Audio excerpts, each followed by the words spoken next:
All right. Call the meeting to order. Let's stand for a pledge of allegiance. I pledge Allegiance to the flag of the United States of America and to the republic for which it stands, one nation, under God, indivisible, with liberty and justice for all.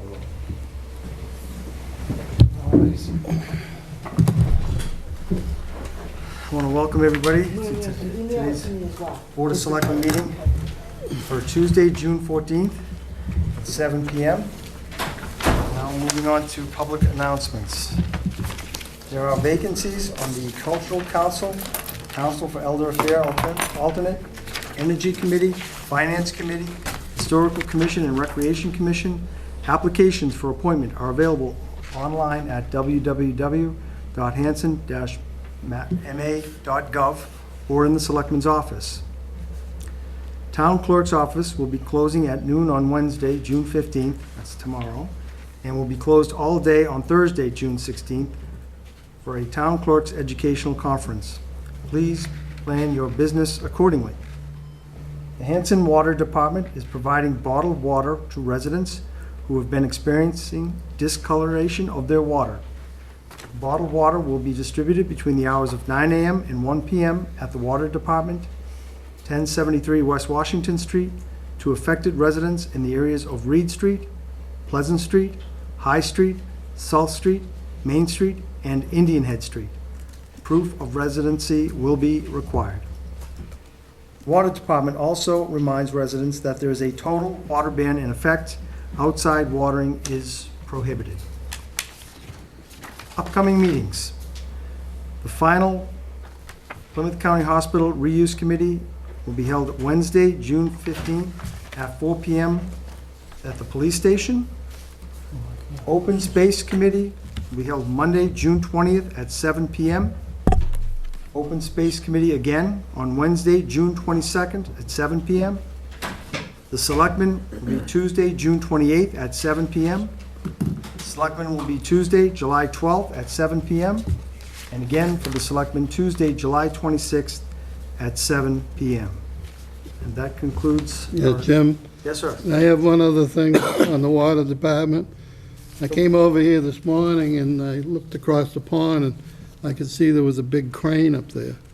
So I drove up there with my camera and they've taken all the brackets off the tank, which means that the tank has been painted. So that between now and next week, maybe possibly, the town of Hanson will be back on their own water. This is what I got my fingers crossed, because Brockton water, even my water smells from Brockton. So I agree with all the residents that have been complaining. So hopefully by next week, we might possibly be on our own water again. I'll let chlorine in the Brockton water Oh, makes your shirt, your white I shirt can collar smell nice it, and I white. know. Yeah. Thank you, Mr. Howard. Appreciate that. And I'm sure we're all eager to have it back on as soon as possible. So Yes, I agree. okay. I'd like to call for a motion of silence for the a moment of silence for the victims of the Orlando, Florida terrorist attack.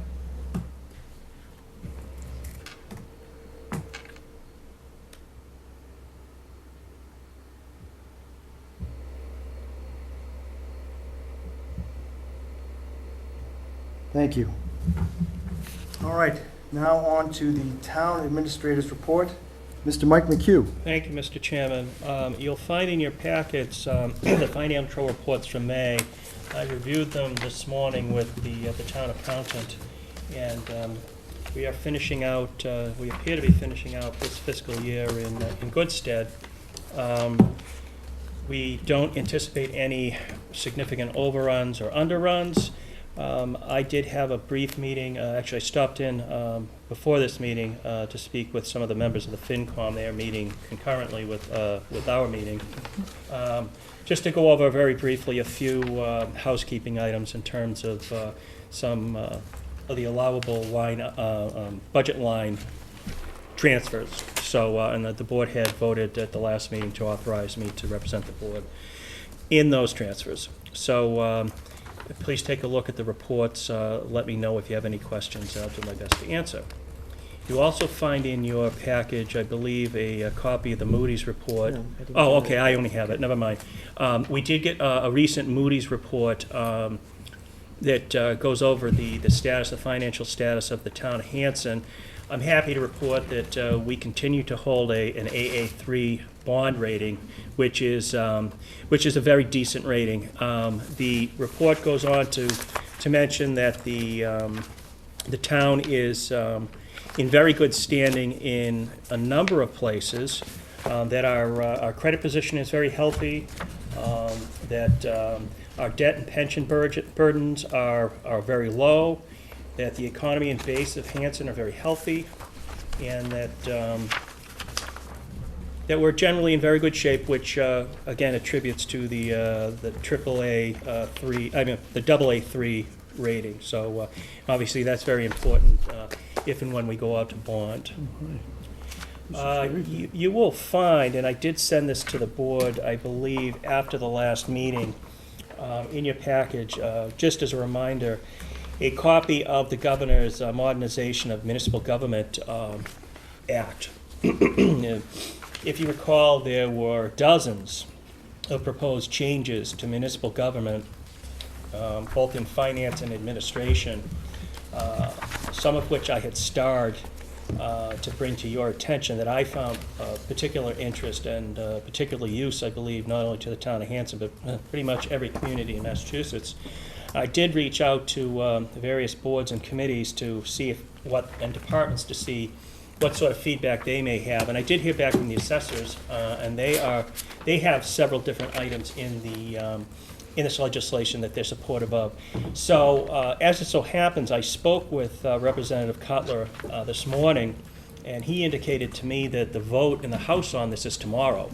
So, my intention was to ask the Board of Selectmen this evening to authorize me to write a letter in support of this legislation. Obviously, that can't happen in time now if the vote is tomorrow. So what I would ask the board, if it is supportive of this legislation, to authorize me to verbally convey its wishes to Representative Cutler and to Senator Brady tomorrow morning prior to the vote. So moved. I'd like to entertain the motion. Second. Bruce has made the first of it. Mary, I don't know if you heard that. Yes, thank you. Okay. Okay, motion has been made and seconded. Discussion? Mike, some of these items, I remember commenting to you on, were in sync with like the Complete Streets program, right? There was a couple of them, Yep. and you had placed in a star on the items that you felt were significant or relevant to what we want to try to accomplish, right? Yes, what I think is particularly of interest to this board and to my office, although there are other things in there that I feel is significant that we, meaning this group, won't necessarily benefit from, but can be a benefit to other departments, and in all honesty, maybe other municipalities. Something that doesn't necessarily affect negatively the town of Hanson, may affect positively the town of Hanover or Halifax, and I certainly would think that we would be supportive of helping our neighbors as well. I agree. Additional discussion? Okay, the motion's been moved and seconded. I'd like to call to vote. All those in favor? Allowing Mike to speak verbally to Mr. Cutler in favor of this program? Say aye. Aye. Aye. Hey? 5-0, Mary. Thank you, gentlemen.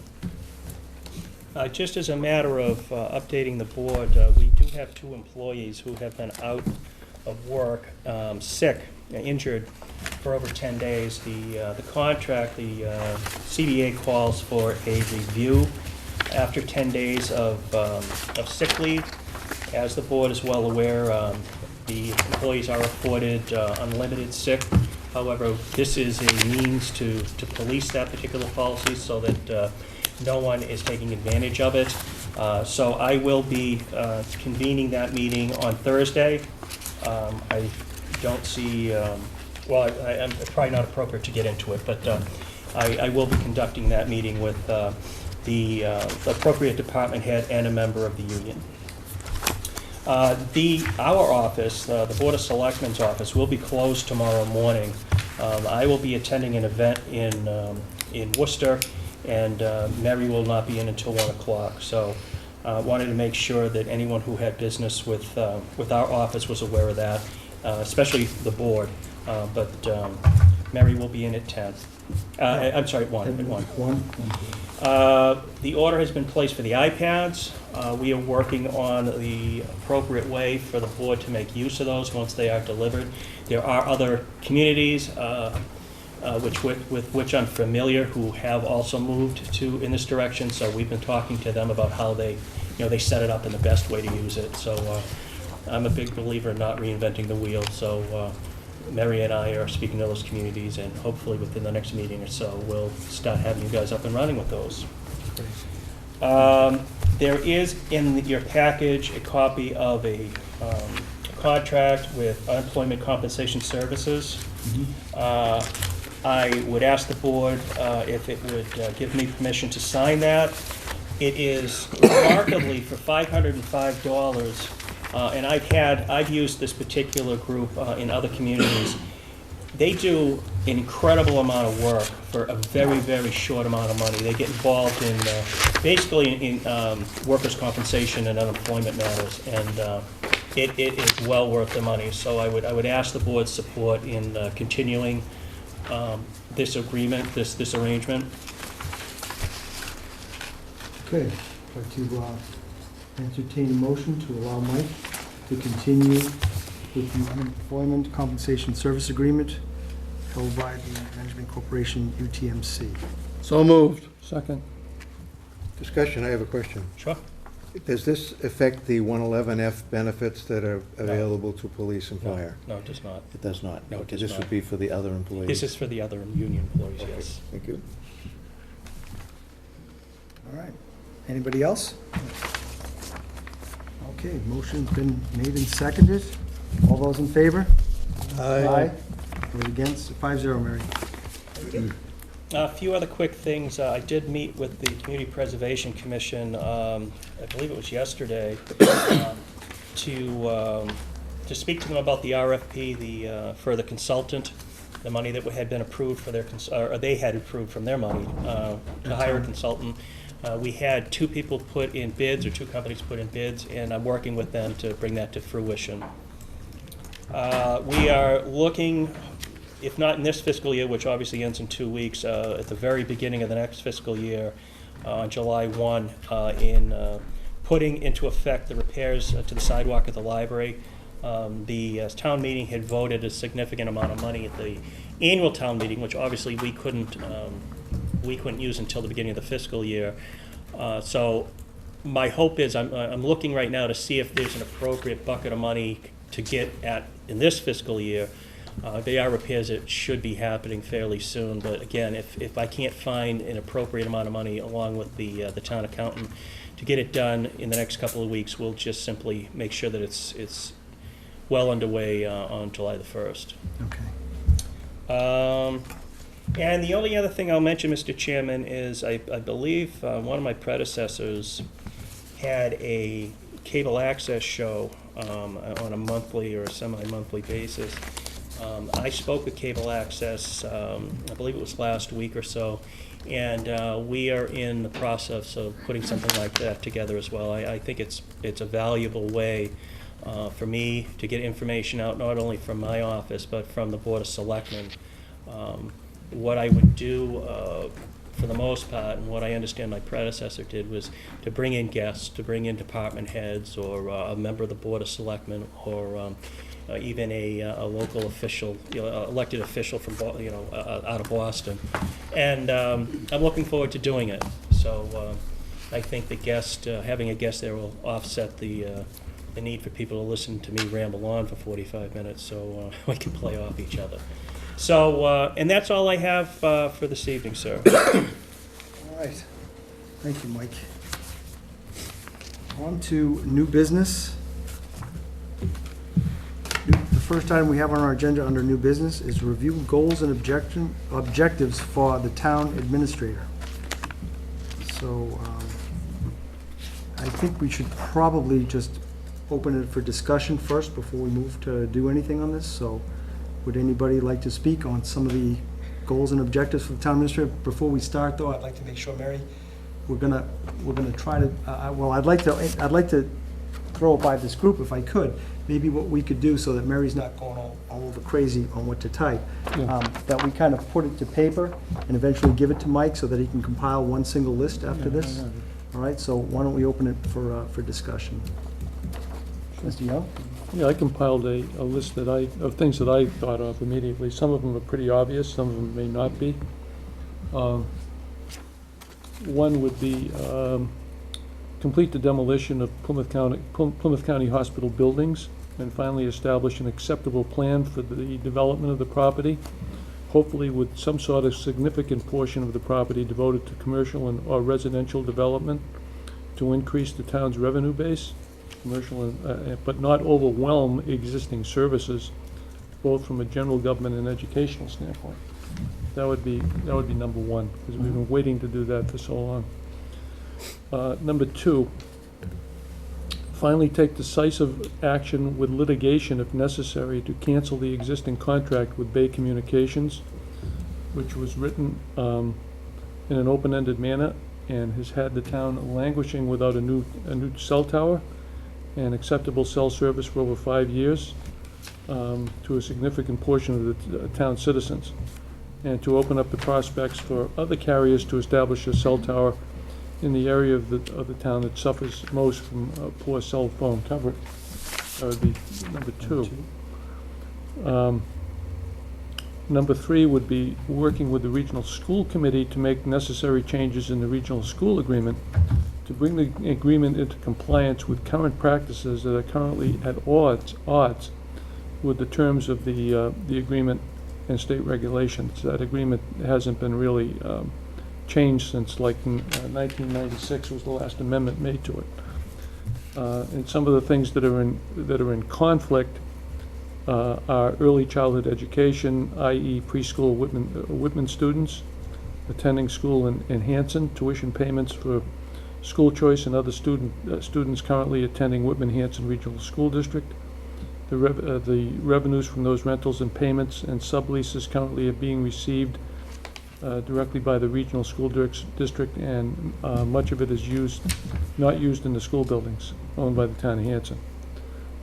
Number four, replace the long-term deteriorating World War II Army surplus buildings and the existing grossly inadequate highway facility on Indian Head Street with a new modern facility located off Hawks Avenue by refurbishing and utilizing the metal buildings and land being donated to the town at the former light control site. 5, advertise and hire a recreation services director who will work with the appointed recreation committee and town administrator to better manage, utilize Camp Kewanee and all of its buildings and grounds at the Camp Kewanee Historic District for its intended purpose as a town and family recreational facility. Number 6, work to encourage the land use committees to work more together to bring more commercial establishments and light industry into the town to improve the tax revenue base, which currently places 92% of the burden of taxation to support town services on the residential taxpayer. The Main Street former Ocean Spray properties should be a top priority for encouraging development. And finally, all government boards and officials responsible for planning and conducting a successful and fair town meeting should work together to make sure the town meeting remains the most open and purest form of democracy by encouraging and promoting attendance and active participation, and to actively question articles and budget items that they deem necessary, and participate and engage in constructive dialogue on all articles coming before town meeting. We must ensure that the right should never be restricted or violated for any reason, political or otherwise. And that's all. Thank you for that. I think on one of the points that you made with regard to the regional school agreement, Yes. I know in discussions with Bob Hayes that he's been working on that, so you got to jump on that one already, Mike. So on that issue, you and I had a discussion with them approximately 3 or 4 months ago, as you remember. And they said that they would form a subcommittee that would consist of a member of the Board of Selectmen from each town, along with school committee members to go over the regional school budget. Because the only way that you can change a regional school agreement, there's 2 ways you can do it. Work through the school committee, and the school committee would vote to recommend the amendment to the 2 towns to place on their warrants. Both towns would have to agree to the amendments to the regional school agreements, or it would take a 200 voter petition in order to do that, to go before the school committee, to force the school committee to do it. I think at that time it was prior to hiring Mr. Mike McHugh, so hopefully we'll get him involved with starting that up too. So, Right. Did anybody else have any goals that they wanted to discuss? I think Bruce covered it all. Yeah, Not quite. it's a good thing. I'm sorry. Oh, finish what you're doing. I I'll want give this to Mary. Sure.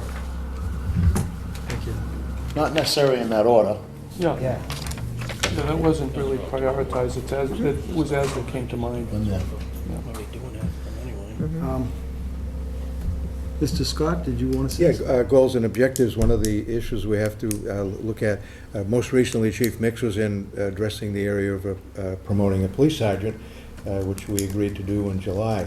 Another issue that we have before us is a situation where Lieutenant Yakovonis resigned from this police department January 1st. Since that time, there's been no issue, any mention of filling that position. I think Mr. McHugh should work with that, possibly with the chief police. Maybe we could set up a testing agency or someone to see if any of our sergeants would be interested in, or if we even want to fill the lieutenant's position, but it should be addressed. At all? All right. Mike, I'm just going to say there were a couple items that I had that, I'm sorry, Donnie, did you have something? No. The, one was the current audit that we had. There was some suggestions on improvement for accounting procedures in it. I don't know if you've had a chance to look at it. I've looked at it briefly. Okay, because they made several recommendations. Hopefully we should try to follow up with those. Yep, that's pretty standard, And then there was 2 items from the Open Space Committee, 2 items that we need to follow up on that I'll touch base with you on, and I'll put them on the list. For those of you who don't know, the Open Space Committee is putting together a plan, and they have asked all boards to meet and to review their actions and objectives so that we could update our plan and submit it accordingly. And there's quite a few items in here. I won't read them, but I will tell you that the 2 items that I had for the Board of Selectmen were, one was to improve the general bylaws to be consistent with state regulations in addressing off-road vehicle issues and participate in state efforts to regulate use on regional level. And I had pointed out the other one, I missed it. There it is. Review the current recreational and parks committees and consider consolidation of 2 or more committees under one single umbrella of a newly created recreation committee to make it more efficient. And then lastly, I think, Mike, you had touched on a while ago, which was a review of our policies, making sure that they're in sync with the state controls. There was some talk last time Mr. LaCamera was here that we might have some issues that are in conflict. Anybody else have any you want to talk about? Kenny, you good?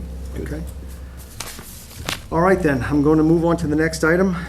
And again, what we've, the general consensus is, Mary, that we'll each submit a list sometime this week. Okay. For Mike. All right, the next item I have on our agenda is update from Veterans Agent Robert Osnall. Good evening. Good evening, Mr. Chairman. Just like to give you a brief update of what's transpired or what we've accomplished in this office. Veterans Services for the month of May. Thank you. And it's, many times is that we do items in the office. Thanks, Bob. Came up a couple of shots. Yeah, I apologize for that. Many times we do a lot of things in the office, okay? And people, I apologize for my back. Many times people aren't cognizant of what goes on for the month of May. I'm a one-man office. I try to look out for the benefit of the veterans in town, make a long story short. And when I say benefit some, not just the living veterans, but pay respect to the deceased veterans, because it's these veterans who made the town great and made the town what it is. This past May, we have 19 squares, veteran squares in the town. Many other cities and towns don't have veteran squares. We have honored past veterans that have made the town great, and many of these were the founding fathers of the town. We did a lot of maintenance on the poles, and we took the heads off the poles, and we scraped the poles, we sanded down, repainted them. We put the heads back on. That's the first phase of maintenance of these poles. A lot of the heads on the poles had been on there since 1920, 1929 and 1930. So we had some difficulty getting the heads off. And this did cause sort of a confusion in town with one episode that we had, but we clarified that. That's the first part of the maintenance. We get the poles squared away, we get the height standardized, so when you look at the poles, some are on 8 feet, some are on 4 feet, they're all the standardized size. In the fall, we'll be taking the heads off the pole, we're gonna be taking Social Botec. We're gonna have them sandblasted and repainted, put them back on the pole, so when you look at them, it's gonna look like it's a new marker and a new pole in town. Also on the poles, what we do is that we put a wreath on there honoring the veteran. Also, we put 2 flags on there.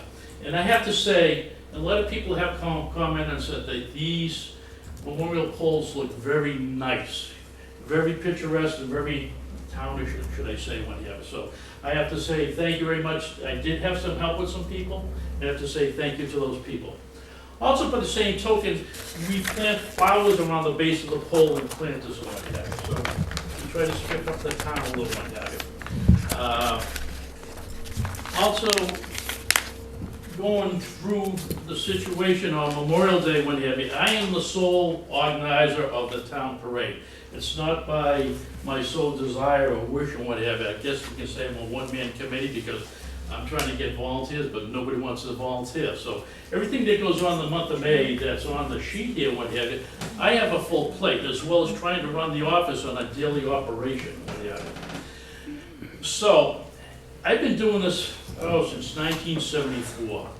I think it's time for me to step aside. I will like to get some youth in there and what have you. I think somebody else taking out might have some great ideas, maybe changing. I will work with anybody, what have you.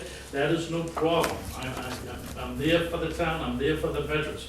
But I think at this time, because state has put so much responsibilities on the veterans agents in the office, because now we have to be credentialed and certified, we take on added responsibilities with that. We have to be cognizant of all federal benefits, whether it be Social Security, whether it be the VA, as well as the state, which is Chapter 115. So we really have a full plate. So I have to take a step back and I have to analyze what is best for the office. So I think at this particular time, I think I have to step back and what have you. But I will work with anybody. I like to put it out there.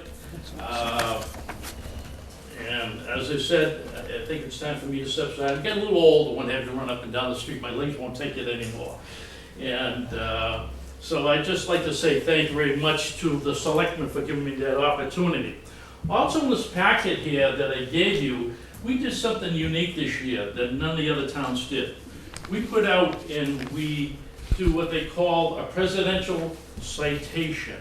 It's a form that we fill out electronically, we send to Washington and what have you. And a citation comes back to the family from the president's office of the president.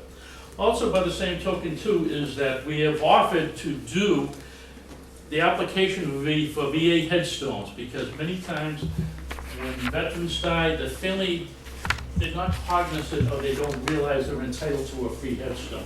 Some undertakers do it, but not many. So we did that this year. Also, by the same token too, is that we put out there that we will provide any veterans marker engraved in town, or for that matter, locally, what have you, with a plastic marker and appropriate flag. So in conjunction with this here, we sent out almost 300 letters, of which we get back about 127, that my office filed the application process for these families. As far as I know, we're the only town that has done this. The reason why I say this here, because we put it out on WATD, we put it out to the Brockton Enterprise, we put it out to the Quincy Patriot Ledger, we put it out to any news source that was out there. And I had people calling from surrounding towns and asking me, why isn't my veterans agent doing this? And I said, I can't answer that for you, but if you want, I'll be more than happy to do the paperwork for you, or if I can provide you with the marker, or for that matter, you can go to your local veterans agent and they can provide you with the marker. So with the outreach program, it worked very well. So we're trying different things in the office and it's taking on additional responsibilities also. We're trying to try new things. There's new programs coming out, both the state level and the federal level, so we're trying to get the word out there. And I volunteer to be probably your first person on your outreach program, because I think this would be an excellent way for me to get the information out there. I try to use all the new resources that we have and what have you, but I would be very happy to be one of your first ones on there and what have you. So, any questions at this time? Sir? Well, I'd just like to point out that back in the 70s, the early 70s, we established a Memorial Day and Patriotic Observance Committee in the town of Hanson that normally was, and you were on it yourself for I was on it for a while, and then that committee seemed to disappear, but I think the committee has at least 5 members. And I don't know if there's any how many vacancies are on that Okay. committee? Because that committee used... There are names on the committees. Usually the names are given to the town moderator. Okay, he puts them on the committee. But I'll be very honest with you is that first holiday of the year, what have you, people are busy here, busy going there, what have you. And I respect that. The names on the committee, Emery Maddox, they're not there. Emery Maddox was on it. Emery Maddox, matter of fact, I use Emery for some things and what have you, but many times when we do Memorial Day, it's just not the speech aspect of it. It's many times the hands-on and what have you, going out and doing the squares, or doing the plantings of the flowers and what have you. Matter of fact, Emery, I've tapped him, he's gonna do the dedication for the Ferry Square over here in September. He's gonna be the keynote speaker there, what have you. So it's, you know, but also too is that I think I'd like to see some young blood on the Yes. committee, what have you, Right. by all means and what have you, because some of the names on the committee, they are older, some are older than me and what have you. And I respect them, they, you know, for whatever reason, they so chose not to do it, what have you. Yes, but yes, that committee was formed and what have you, and I can remember when I first was on that committee, there was some people said, gee whiz, I won't be there Memorial Day because I'm going camping with my family, it's the first weekend of the summer. You know, that's what it is, you know, it is what it is, as they say, what have you. So many times I've taken on a task because I have my standard of doing things. Many times it's sometimes easier for me to go do things or what have you than try to recruit somebody, because many times I've advertised or asked people and they just haven't been there. And this is not the first time, what have you. Some years ago I chose not to do it or whatever. Nobody stepped up to the plate, so I've been doing this since then. I only pointed that out because you were stepping down, but you've done such a good job, there was no issue made out of it. But now that you're going to step down, hopefully some people will come forward and volunteer for that Patriotic and Observance Committee. I will. You can pass the information along to them. I have a book that's that I've established by the numbers, Right. as I call it, by the numbers in the military. You know, this is what you have to do and what have you. And I will work with that individual. I can do probably all the admin work that has to be done on that, but there again too, many times the last week or two, you put an RSVP down there, you know, please get back to me 2 weeks time, they don't. Yeah. And I don't have time to go chase people, okay? And also is that many times that the day of the parade, there's all types of admin changes and what have you. Some people show up, some people don't show up, and what have you. I mean, it's just the nature of the beast, that's all. Right. But as I said, I'm not stepping aside because I would like to step aside. I'm stepping aside because I like to see new, fresh blood come in and what have you. Sometimes new blood, new people, new ideas is good. You know, just because I've been doing it this way all these years, it doesn't mean it's the best way to do it. I'm always open to suggestions by all means. Well, I think this group would be hurtful to say, Bob, that we would desperately not want you to leave. I'm not leaving. I understand what you're I'm not saying. leaving. I will We're be here, stepping and aside. I will work side by side with that person. I I'm know. not gonna throw, out to the window, work side by side with that person, one at it. But there's a lot that goes into it that people don't see, Right. okay? And actually, the work for the parade starts in February. It doesn't start 30 days before. Yeah. It starts in February, getting the letters out and what have you, Organizing ordering it. the wreaths, the markers, the flags, and everything else that goes into the decoration process of the parade and what have you. So it's 30 days. And not only that, but after Memorial Day, it's still a follow-up with that also. Okay. Well, I just wanted to say that I understand and respect your decision on it. And you're clear saying that you're not going to leave anybody high and dry. You're going to help No. train the next person. I as best will you be can. doing everything else that encompasses Memorial Day, the decorating of the cemetery, the squares, planting the flowers, the wreaths and whatever, the flags and whatever, the maintenance of those. But there again too, is that I can't do all those and do the parade. Do a good job in my estimation anyways, in my standards. Somebody else, would you mind standing and saying your name, Sure. please? Hi, Audrey Flynn again. If there's a committee for the veterans, how would you get on this committee? You just give your name to the town administrator and Okay, what have you. And as I said, I would love to have some people from the PTO in this town. I would love to have some people from the youth organizations in this town. Because, new people, new ideas, and I think that's good, and what have you. Just because I've been doing it this way all these years, it doesn't necessarily mean it's the best way to do it. And not only that, but it's trying to reach out for the youth groups of the parade, because many times the management of the youth groups or the leaders or whatever, they change on a yearly basis, and I don't know who they are. All I can know is that I go to my historical file, geez, I sent this letter to this person last year, do I send it to her this year, and hope for the best that they get back to me. Right. And that's where some of the legwork comes down that I don't have the time to do. I understand. Are there any other comments? Any questions? I have to say thank you very much to the Board of Selectmen for letting me have this opportunity to serve the veterans of Hanson. And I think overall Hanson does an excellent job for the veterans. Not me, but the people in town. They respect the veterans and what have you. We had Flag Day, Veterans Brunch today, and it worked. I thought it was very well getting the information out to the veterans and what have you. Having the state legislators come down and explain what is going on and what have you. We do this twice a year. We do the Veterans Brunch on Veterans Day, and we did one today. So we're going to try to do this again. Also, by the same token, we're going to try to have another open house at the Legion in the August timeframe. We're going to hopefully get federal people down from the VA as well as the state people, and everybody in town, all the veterans in town or our surrounding towns will be invited to that one. So we have a lot of things going on in my mind. Anyways, I like to try new things and what have you. And this will give me an opportunity to spend some time on some other issues or ideas that I'd like to do that we can better serve our veterans locally. There was one more question, Bob. Yes. Mr. Chairman, Jim Hickey, Perry Ave. I just wanted to say thank you very much for your service and the time that you put into the veterans. My dad was a veteran and my two brothers are veterans. Just want to say thank you. I thank you very much. Thank you very much. I'm a veteran at heart. A little background. I've had 40 years in the military between the active and reserves. Been there and done that, as they say. Mhm. So I'm very familiar with what goes on in Veterans Affairs and what the pitfalls and the problems that they have.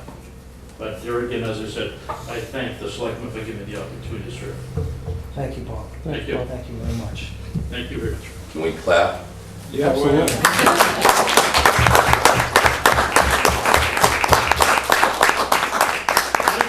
You should be clapping. Without these guys here with the management of the town, I'm just one little part of it, that's all. You do a lot behind the scenes, Bob. Don't take away from that. Okay. Next on our agenda is discussion of the departmental liaisons. So I'd like to open up for discussion first. Before I start, a real quick question. I always found it awkward to to like put a motion in place and then open it for discussion. Does it matter if I do it the other way around?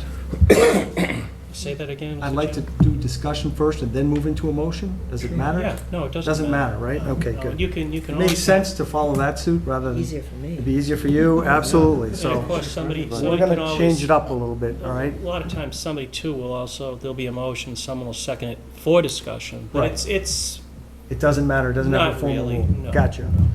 So, did I, go ahead. I'll go first. Sure. I think that, I've been on the board 17, 18 months. I haven't seen any updates from any liaisons with the department heads. I feel we have strong department heads, excellent department heads, and I think they do a great job. I think now with Mike here, I think we have an excellent town administrator to work with these department heads, and I just don't think the liaison program is, it's no longer needed. That's my 2 cents. Thank you, Kenny. I would agree with that. I've served as a liaison to the police department. I haven't had any conversation with the police chief in 6 months. I think what we've got to do is go back to a system whereby the public safety department heads come in here once a month and give us a report as to their activity, what's going on with their departments, whether it be the police, the fire, or the highway department, paving that's being done in the town, all sorts of training issues. There's a war on police currently. I'm pro-police. I served 30 years. I've done it all. I was stabbed. I was shot at. The job is way different even than when I was on the job. The shootings are far increased, and there is a nationwide war on the police. So our police have to have training. They have to be trained in this terrorist activity and what to expect, what to do. And I'm sure they're getting that, but they need more. We need to support that. There's a big effort coming from our federal government to discontinue the militarization of police departments. For years, we cried to get decent equipment. We couldn't even get rifles because, oh my God, we were going to scare people because we were carrying rifles in the cruisers and what have you. They need these tools. These are the bad guys that they're dealing with out there on a regular basis. I wholeheartedly support the police, having been one for so long. They really need the training, and we need the police chiefs to come in here and tell us what they're getting for training, tell us what his plans are to move into the future, not just hear about it secondhand or when they want something, they come through the door.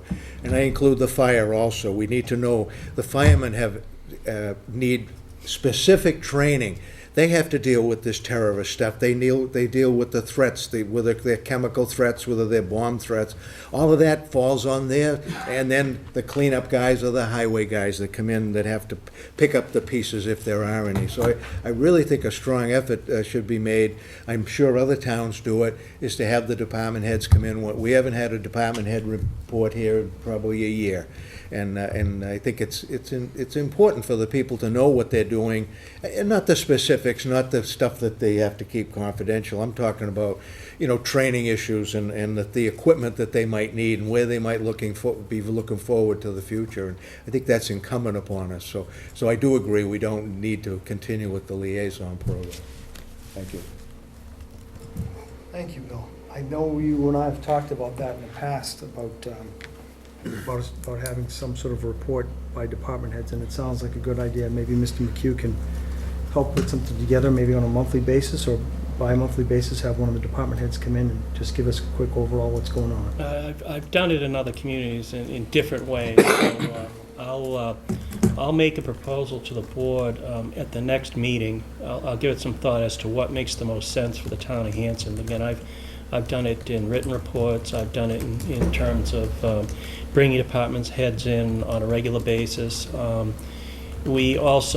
also had, as Selectman Scott mentioned, I've had I don't want to say subcommittees, but we've had what we call public safety meetings where we brought in a lot of the people that he mentioned. So, yeah, that's certainly not anything that's new to me, and I can certainly further discuss it with the board at the next meeting. I don't know if you have to have them come in every single month, but maybe No. you have one Every other. or... Well, again, there are different ways of doing it. What I did in other communities is I would invite a department head into about once a month to come in and speak to the board, discuss what the department does, because it's not only a value, I think, to the Board of Selectmen, but it's a value to the viewers it's also of value to the department so that they can get out in front of the board and on cable to explain what they do, and people have a better appreciation for what the departments do. And it's also as simple as being able to say, that's the town accountant. Oh, okay. That's the fire chief, that's the police chief, if they haven't had occasion to meet them. So they know who the people are that are working in their community. So another thing that we did in another community is I asked each department head every month to provide me with a written report to highlight what had happened over the past month, and I would provide copies of that, not only to the Board of Selectmen, but to the other department heads. So that communication was there. Again, not book, chapter, and verse, but a rundown as to the important things that happened in the department. So I can play with all these sorts of ideas and come to the board at the next meeting and see what you think. One of the items that I had working with Jerry, I actually had some updates, but I never read them. But he and I had been in discussion on some of the things that they had done recently, some of the changes that they had done. They put walls in and so forth, which is all new now. I know that they had repairs to the chimneys. One of the benefits I saw of it was that it can be covered in those type of meetings, Mike, is like you said, they can get items out in front of us so that we know what they need in order to get things done too, what costs and expenses might be coming down the pike, So I think it's probably a better idea, and it might help them obviously keep up to speed and keep things with you as well, so. Anything else from anybody? That's a good idea. Totally. Just the monthly aspect of the meetings kind of keeps the continuity of it. If we let it go one month and not the other month, all of a sudden it'll fall apart, just like the liaisons did. I think the monthly is a good way to approach it. In addition to that, I think the police chief, fire chief should refer to the calls for service that they've had. Maybe the number of citations are being issued. We should talk about problem areas in the town. I hear from a number of citizens about different intersections in town, and those are areas that we could ask the chief to talk about from the police aspect, and then the fire chief, the issues that he's got going on, with the overtime, the different thing. And then Bob Brown, a highway surveyor, he also would give us a heads up on the what's going on in town. We drive around town and we see a police detail and all of a sudden some black. Well, a lot of people don't know about that, and it's an inconvenience. So if he can give us a little heads up from time to time on the planning that's being done around town, so we can avoid, traffic is getting heavier and heavier on a regular basis, and everyone's in a hurry. So you don't want to be inconvenienced. I mean, unforeseen things happen with water breaks and different things like that. But the planning and the planned events should be made the public aware of in that, so they would all. I will tell you from my perspective, in discussing with Jerry Thompson, I was updated frequently for what reasons why overtime was necessary, or what training was going on with this department. So we have a question in the audience, Mr. Again, Would you stand up, please? Say your name. Richard Hill. What Selectman Scott said is something I remember Chief King doing. So how far back does that go? He used to do it. So we kind of dropped the ball there, I think, a little bit. It's just got out of hand, and what you're saying, I think, is a great idea. All right. Anybody else? All right, great. And we're going to move on to the next subject, which is Memorial Field Trustees. Place vacancy on May 20th, 2017 ballot. Mike, did you have something on this, or? This is from the town clerk. We did not get anybody elected to the position, so the board needs to vote to put the position on the next town election. So moved. She has a specific motion in your packet. Okay. Oh, It here it looks is. like this. Here it is, I got it. Okay. So, yes, I cannot make it, but I'd like somebody to make the motion and read it out loud, please. A motion Here's a piece of paper. for the, Piece of paper. So the You wanna do it? motion's written right there. Vacancy elected The board position, it will, says. down the very last paragraph. Two vacancies up. I'd like to make a motion that we move that the town clerk place on the May 20th, 2017 town election ballot the 2-year terms for trustee, Memorial Field, created by the lack of a successful write-in candidate on May 21st, 2016 annual town election ballot. That's the only position that she's asking for. Yes. Second. Motion has been made and seconded. I read this earlier. I forgot completely about it. I'm sorry, Mary. Sorry, Beth, too, and Jean. So the motion has been made and seconded. All those in favor? Aye. 5-0, Mary. Okay, moving on to the next item we have is the discussion regarding McQuon Street Route 14 construction project. And for that, I'll take that, if you'd like me to. yes, Mr. Howard. Absolutely. In fact, tomorrow, the traffic count, Environmental Partners is what's doing the work for us on the engineering and the study work for McCon Street. And tomorrow, Wednesday, they're going to, and Thursday, they're going to do the McCon Street traffic count and School Street, and also far down to the middle school, so that we can get a traffic count before school gets out, so that we can, Laurie and I can take it over to the next meeting over to Old Colony Planning over in Brockton. So we can get a start on it now instead of waiting until September.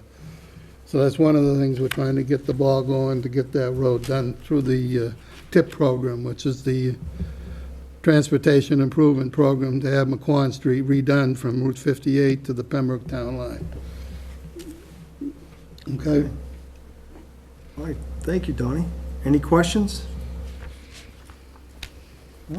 All right, moving on to the next item, discussion regarding Whitman Hanson Cable Access Agreement. I'd like to open the floor to anybody who wishes to discuss the Whitman Hanson Cable Access Agreement. I have a feeling Mr. Young might want to start. I got a call from a constituent who wanted to know how cable access was run. His concern was that basically that, as you know, Steve Roy passed away recently. He's been there for forever. I mean, he's been there since the early 80s. And how the replacement of the new director takes place. And so I got a hold of Mike and Mary, and they sent me a copy of the agreement, the original agreement between the town of Hanson and Whitman Hanson Community Access Corporation, which was dated, the last one they had was dated the 29th of March, 2005, and there was actually a quasi nonprofit corporation that was set up between the two towns that established the cable studio, and I believe that rent is paid to the town of Whitman on that studio equal to the amount of taxation that they would ordinarily pay. All of the money that goes to support that cable studio appears to come out of what they call PEG, Public Educational Access.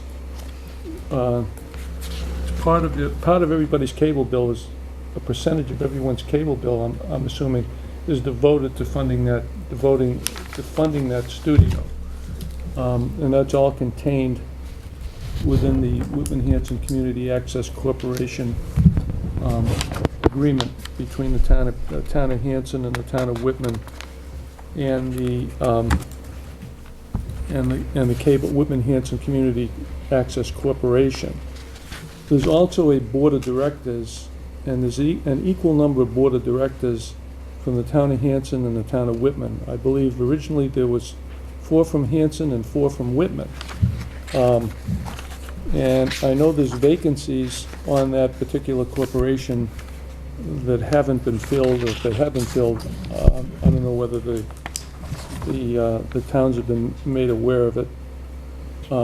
There was originally about $340,000 devoted to setting up that studio and passing on the equipment to Whitman Hanson Cable Access Corporation. There's a list of all of those, all of the equipment that was passed on, including the van and all of the equipment. And That was at the time it started. that was back in March of 2005. The agreement was signed by the members of the Board of Selectmen at that time, who was Kathy Kaczynski was the chairman, Rebecca Coletta, Robert Forty Jr., Mark Gallivan, and Jesse McSweeney. In signing on behalf of the Whitman-Hanson Community Access Corporation was Frank Garrity. Also, there was an agreement in there that Steve Roy would continue as the program director. It's a full-time position. It's a 40-hour-a-week position, and he continued in that position right up until his unfortunate passing last month. And it appears from the agreement that he was originally, his employment agreement was signed by the Whitman Board of Selectmen. So I'm assuming that any replacement of Stephen Roy would have to go through the Whitman Board of Selectmen, and an agreement would be signed for his employment. So I'm not sure, I don't see anything in the agreement as to who actually hires that particular individual or replaces that particular individual. Or how it was done, how it was conducted, or anything. No, how it was conducted, but I do know that, at least from information that I've received, that the original Board of Directors was appointed by the, I believe by the Board of Selectmen in the town of Hanson, so that any replacements to that Board of Directors should be done by the Board of Selectmen. Now, I don't know if there's, whether there's an agreement that replaces this agreement, because this agreement ran out in 2014. So I'm assuming another agreement would have to be signed by the Board of Selectmen of each town, because I'm assuming there's an agreement with the town of Whitman and an agreement for the town of Hanson. There's also stipulations within this agreement that call for an annual report from the Board of Directors to the Boards of Selectmen in the town, to the Board of Selectmen in the town of Hanson on their activities during the year, and also an annual financial statement that's supposed to be provided to the Board of Selectmen each year, and also a requirement that they observe all regularly accepted accounting practices as far as the money that flows through the Whitman-Hanson cable access channel, and also that they undergo an audit every 3 years, and that audit be made available to the members of the Board of Selectmen. Because, I mean, what you're dealing with here is a portion of every household's cable access bill that goes directly into supporting that cable access studio. So certainly the Board of Selectmen have a right to oversee how that money is being spent, who the employees are, who's getting paid, what their annual budget is, and how that money is being doled out. I'm not sure if those reports have been forthcoming, or whether they're available, what we have on file here, but I think that's all I could find out about it. I mean, I've studied this, I've taken a look at it, I've deciphered it, and that's the main points of what I can see. I remember when I first got involved in cable, back in the 80s, and I did a program, I just assumed that everything was taken care of by the cable company. Yeah. But, which it was, I'm assuming, up until 2005, when this nonprofit corporation was formed between the two towns, and they established a board of directors. I think everything I've told you is correct. I know Mike's probably had a chance to look at the whole cable agreement too. What I've done, Selectman Young, and I haven't had a chance to speak with him directly, but in order to get a better understanding of the document of the contract, I reached out to Bill Solomon, if you recognize that name. He is one of the few people, one of the few attorneys in the state that almost his sole practice is in dealing with cable contracts and agreements. That he signed this on behalf of, as a special cable counsel? Yeah. So, he deals with cable contract renewals with Comcast and Verizon, but he also works on these sorts of agreements with the nonprofits. So I have reached out to him to have a discussion touching upon some of the things that you've just mentioned to get a better understanding of of what exactly this contract does. There are some, in all honesty, I found some parts of it vague, and I think I conveyed that to you at some point. And I think we do need to speak with him to shed a little bit of light on it. And as you mentioned, the contract expired in 2014. I'm not aware of a successor contract, so it's something that and I've reached out to Whitman as well, to Frank Lyman, to see what we need to do to put a new contract in place. So it is something that is on the list of priorities. Thank you, Mike. I know one of the things on here is that they've got a 501c3, and I know a lot of those, if you don't file taxes within every year, or if you don't file taxes within 3 years, having a 501c3, you can lose the status of a 501c3. Well, I had a brief conversation with is she the new chair, or has she always been the chair? Was she the chair of the Board before? of Health, but she's the, I'm not sure she's the chair. Oh, I thought she was the chair of that as well, okay. She could be. She Okay. is. She is the chair, if you Google it, up comes the, Yeah. They're Yeah, but I talking think about that they just, Arlene I Diaz think they as just, acting I president. think they just reorganized. But anyway, I spoke with a representative of of that particular committee, of that board, and she has assured me that those reports have been filed, they are in existence, and she's gonna get me copies, Okay, Oh, good. which I will share, obviously, with you. but that's good. So there's a the question over there. general consensus is that we need to review with with the legal counsel and with the town of Whitman on what the next steps to do, right? Well, there's some other questions? Would you please stand and say your name? Yep, Laura Tennant. Really, you can actually look up whether 501c3 filings have been The done. statuses, yeah. Yeah, you can just do that independently. So if Arlene isn't able to get her hands on them because of, Mhm. Steve's demise and maybe records are difficult to get a hold of or whatever. you I can wasn't just sure look what it was that up. called. I tried, you know what I'm saying, there was so many different names out there. I looked, did a search on Hanson, did a search on Whitman, but you're right, Yeah. it's possible, so. Yeah. But those are some of the things, and then, of course, there was like inventory reports that we need to be getting and so forth. I think it's just one of those items that kind of got away from us that we need to make sure. And I know that we wanted to make sure that we do there might be some additional changes that we want to see take place within this too. Mr. Edgehill. I've done the cabling for the government bodies here for, well, a long time. And I think we ought to consider getting a new director and a very qualified director for that position. And someone that can do an outreach program, that can do more for cable TV than stepping into the future. Outreach meaning whether it's parents, teachers, scouts, school, government, everything. It's been lackadaisical, and I think it's about time we move forward. That's my suggestion if you're looking at all this, but strongly looking for a strong director and not keeping it the same. You need change.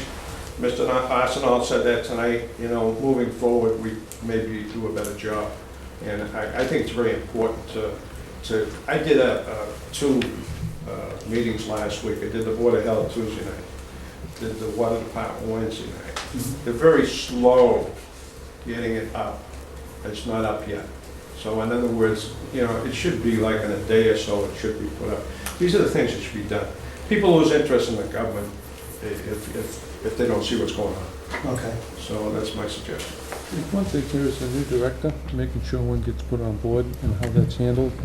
We need to know who's supposed to hire that director. What's that process? What is that process? Because the only thing I saw in here was an original contract signed by the Whitman Board of Selectmen. With Mr. Roy. With Yes, Mr. Roy, yeah. No, I think Mike's got that inclusive of what we're suggesting here. If we can, Mike, we just need to be briefed on what the process is. And I agree, I think if we get a good and strong director on this, new blood in there, maybe we can get some things done. I know people talked about maybe a new menu on the cable access so that they know when things are coming up, when that type of thing, when shows are coming up, when they're gonna be done. Now's the opportunity to take advantage of that, The so. thing that I'm curious about, Mr. Chairman, is because my background is in finance. Mhm. I was a corporate controller for 34 years, and also a member of the finance committee here in town. I'm curious to know as to what their total budget is for a year. and what everything is spent on down there, because, you know, a portion of everybody's cable bill goes to support that studio, just from a curiosity standpoint, you know. Well, it's a good point, and I agree. Those are the type of questions I think we're asking. One of the other big things I saw on here was the indemnification. It says that the indemnification requirement shall survive the termination or expiration of this agreement, so there is a time limit on getting this done too, so hopefully Mike can come back to us with the status in 2 weeks. Nice. Oh, Anything else, Mr. Mitchell? Mr. Chairman, again, I forgot one thing. If you go to other towns, Norfolk or different towns, they do an excellent job. I mean, someone could, you know, go around a couple of different towns and just see how they run their cable program, because there are better jobs being done out there, and maybe we could get some ideas from other towns. It's a good idea. Yeah. but Carol does an excellent job. She's here every Oh, week. Carol, you can't beat Carol with stick. Carol's been here since the 1980s. Yeah, and the important thing too is that we don't want to lose sight of when we did have Mr. Roy here last time. We talked about some changes that we wanted to do, about recording some of the additional meetings. So we don't want those items to get lost in the requests that we had at the time. So more to come on this, right? Anything else from anybody else? I wanted to, I found section 4 particularly important. I just wanted to read that. Providing open and equal access to access users. Whitman Hanson Access agrees to keep the public access channel open to all potential access users, regardless of their viewpoint, subject to FCC regulations and other applicable laws and regulations. Neither the town of Hanson or any government entity, nor Whitman Hanson Access, shall have the authority to control the content of programming placed on public access channels, so long as the programming is lawful. Whitman Hanson Access shall develop and enforce policies and procedures which is designed to promote local use of the channels and make programming accessible to residents consistent with such time, manner, and place regulations, including safe harbor provisions as are appropriate to provide for and promote the use of PEG access channels, equipment, and facilities. All right. Thank you, Mr. Young. I'd like to move on unless there's anything else on this. No. Mike, we'll hear you in 2 weeks on this. Thank you. Yes, thank you. Next item I hear is on our agenda is the declare 2005 Ford Crown Victoria VIN 2 FAFP71W55X17629 as a surplus. So moved. So, second. I entertain a motion by Mr. Mitchell and seconded by Mr. Howard. All those in favor? Aye. Aye. Aye. 5-0, Mary. Mr. Chairman, if I may, just so the board is aware that this is actually going to be used as a trade-in for a new vehicle, and the trade-in value is $600, just so the board knows. Is this for a new vehicle for, who was it for? Do we know? For the police department. For police? No. Isn't? No. That was for the police. No, This is for the It's town? for the police. This is Town the hall? inspectional vehicle. Oh, So okay. we took the Inspection Crown only. Vic off That's the right, we road. took it off the road and put it under our auspices, that's right. Gotcha. That's what I'd be happy with. Is there any more discussion on this from the public? Fortunately, it wasn't part of the motion. All right, great. Moving on to the next item. I have a request, a walk in memory for Sam Andrews, Sunday, July 31st, from 9 a.m. to 11 a.m. I'd like to entertain a motion. So moved. Second. Any discussion? Mr. Edgell, Where would this be starting? started? Meredith is here. Meredith? Yes. Meredith, just tell us your name and quick address, please. My name is Meredith, I live on 136 Liberty Street. The walk would start over at Terry Field here. It would go down past Indian Head, down between both schools into Gorman Drive, and then come out onto Liberty Street, and we're going up High Street into the cemetery and then back to Terry Field. I have checked the scheduling for both town and Boteria Field, and everything is available that day for those hours. And I see here you've also checked with the police department I and have, I everybody. wrote a letter. Everything is I, all set. contacted the Board of Health yesterday, because we will be having, waters donated from Shaw's, and Art's Potato Chips is donating, a good health snack. And the board said there's not an issue, because it's an enclosed packet. Okay. Do we need to check with Highway too, Mike, on this, or what? And the fire, as far as any... Fire Yeah, department? We'll send them notice. Yeah, the board can make a motion approving this activity contingent upon input by the fire department and highway, which probably won't hold you up any, but I'll take care of that. Okay, I'd like to entertain the motion for Walk in Memory of Sam Andrews, Sunday, July 31st, 9 a.m. to 11 a.m., contingent based on input from the fire So department. move. So we already have a We already have a motion. motion, I'm sorry, I Second apologize. time, Yeah, that's right. So bring it to vote? Yes. All those in favor? Aye. Aye. 5-0, Mary. Apologies. Next item I have is the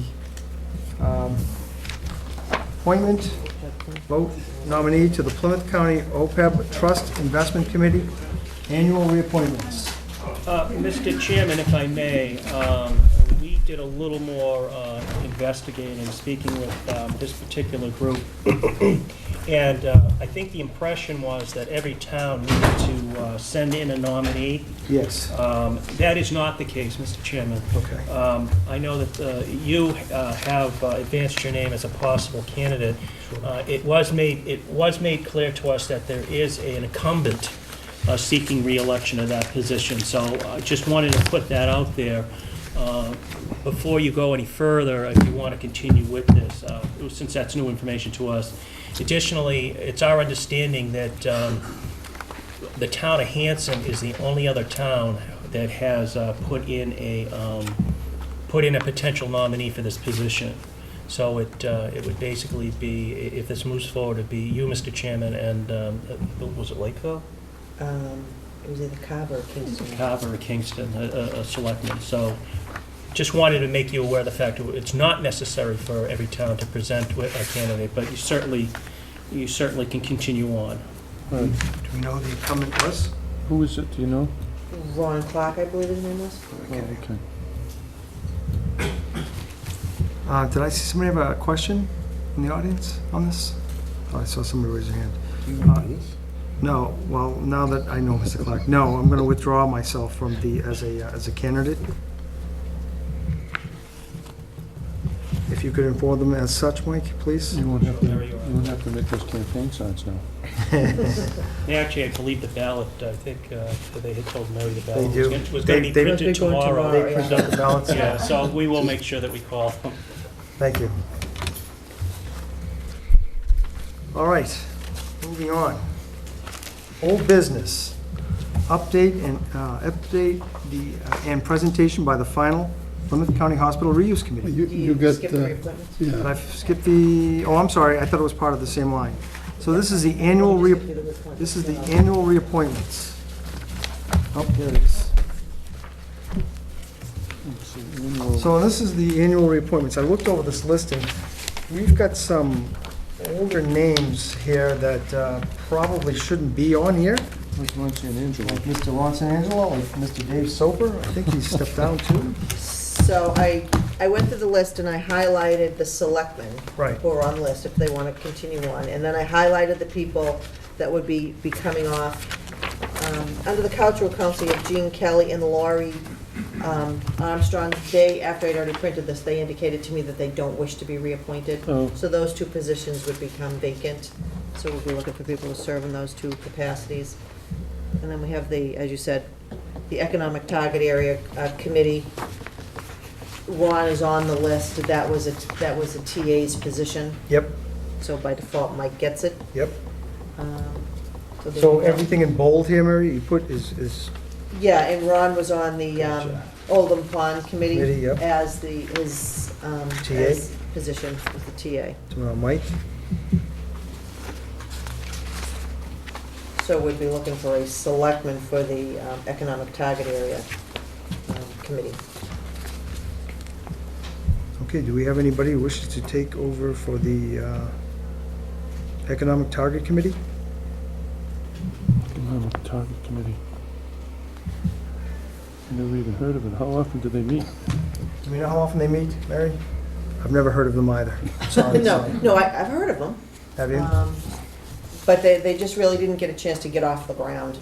Okay. So if they can meet as often as, Mr. Chairman, if I may, my impression is, and I've been on these types of committees in the past, that the Economic Target Area Committee generally is convened when a company comes before the town seeking some sort of financial assistance, usually in the form of a TIF, a tax incentive financing program. So the fact that this committee has not perhaps met in a little while may be due to the fact that there hasn't been any companies that have come to the town asking for these sorts of considerations. I think that one of the many things that is incumbent upon me as your town administrator is to try to recruit companies to come to the town of Hanson.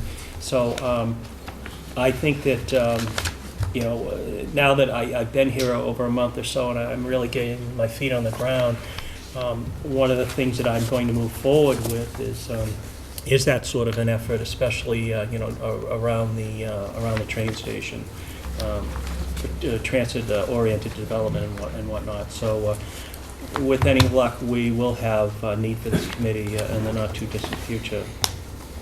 If there's, so that's automatically assigned to you, Mike, as TA. So I'd like to put my name in, unless anybody else wants Go to ahead. jump over me on it. I'm fine with that either way. I'm fine with that.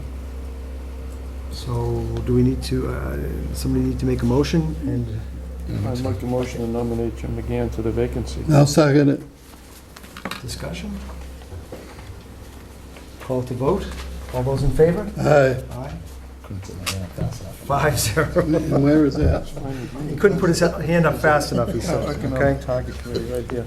All right. Okay. This one, right here. That takes care, now, Mary, did we get appointments or requests for appointments on some of these departments? yes, actually, I have 3 applications for Conservation Commission. And we don't have them in front of this board yet? No, I didn't put it before the board, because generally the board wants to meet with them, we'll go through the appointments. We can bring them forward to the next meeting. As a matter of fact, it's not on the agenda because it was just handed the resignation before our meeting. But Brad Curlin is moving out of town, so that will be a vacancy on the committee as well. Did he indicate a date, Mary? Is it immediate? I believe it was effective immediately, yeah. I think he finished up the meeting and that was his last meeting. Okay, so for Conservation Commission, we've got some candidates in there. Do we have anything else for any other appointments, positions, Mary? I do have an application for appointment to the Recreation Commission. And we do have a vacancy there. Okay.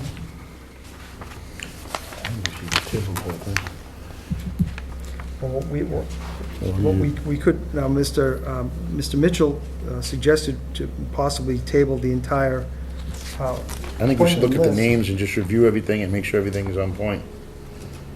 Or do you want to just vote for all the position appointments except for those 2, Ken, the Recreation and Conservation? And review those ones, or no?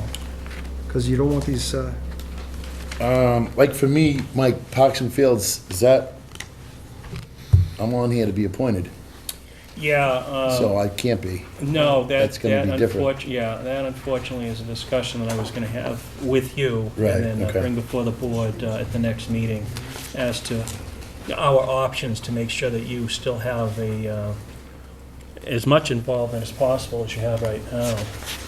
can I ask why? Because some of the other departments have selectmen in common. It's in the ethics laws. You can't, Because the way the composition of the committee was put together, when the committee was voted, they wanted a representative from, the planning board, the Board of Health, the Board of Selectmen. Okay. But when they created the Parks and Fields Commission, it did not include a member of the Board of Selectmen. It just kind of morphed that way because a previous selectman had been on Parks and Fields and then was elected to the Board of Selectmen. I see. And then the same thing happened to Kenny. He was, So I can't be appointed by this board because I'm a selectman. But could this board change their rules? No, It's, what would be necessary, because my understanding is this board was created at town meeting would have to make that adjustment. And if the board is so interested, we certainly can put that on the special town meeting warrant in October. But not to get too far ahead of myself, but what my suggestion was going to be at the next meeting, and I would prefer to leave it for the next meeting, but was to appoint Ken as a selectman liaison, and not in the sense of the liaisons we discussed earlier. Yeah. So that you can still interact with that, Participate? with that committee, and come with the gravitas of being appointed by your board. That way we keep you in the hook. Yeah, Would that be okay? so, yeah, so we'll discuss that. That might be- I just don't want to be, that's one of my other concerns, why I don't want to just stamp this tonight. I just prefer to hold off and make sure all our ducks are in a row with everything. Just my opinion. It might allow to generate some additional interest for some new names in this as well, some of these other appointments. Well, yeah, you got cultural council, you got 2 vacancies there now. So our next meeting is what, the 28th, is it? Is that right, Mary? Yes, that's correct. Oh, so, So we could give, What does a fence viewer do, Bruce? oh, fence viewer is a very important position. When you put a fence up in your property, Yeah? it goes down to make sure that, the lot line is right, and of course, the good side is supposed to be on your neighbor's side. In other words, you don't get the good side of the fence on your side. So he goes down and makes sure, that's a fence viewer. Very important position, Thank you. along with moth inspector. And the measurer of bark is a very important position too. Very often, not a very popular person. And I guess not. the person in charge of perambulating the bounds in the town of Hanson to make sure the town's boundaries are correct with the other towns. Very important positions. All right, so we can either vote and hold off on those committees, or we can postpone it and table it until the 28th and vote for any, and I assume we'd want to set up some sort of deadline, Mary, for when you get Right, I requests have to have the applications in by the 23rd, I think, by the so I can 23rd. get it on the agenda. Okay. So we could do that. We could, I'll make a motion to table it until the 28th. and then, of course, all applications And then must all be the applications will be in, so we can square it away at that time. by the 23rd. Yep. And the applicants should be present too, right? That's something we've asked for highly, yes. Okay, motion has been made. Has it been seconded? I second For that. what, Did? a specific committee? I made it. Are they talking a No, specific, the oh, the whole entire- thing? yeah, the Into- whole Okay. entire thing. Well, that was the option, Bill. We could either hold off on either the 2 committees, or we could do the entire thing, hold up the entire appointment list. Okay, motion's been made and seconded. Any other comments? Questions? Yeah. Let's put it to vote. All those in favor? Aye. Aye. Against, 5-0, Mary. Thank you. All right. I almost missed that one. Thank you, guys. All right, now we're at the old business update and presentation by final Plymouth County Hospital Reuse Committee. We're gonna need a minute for me to set up here. Okay.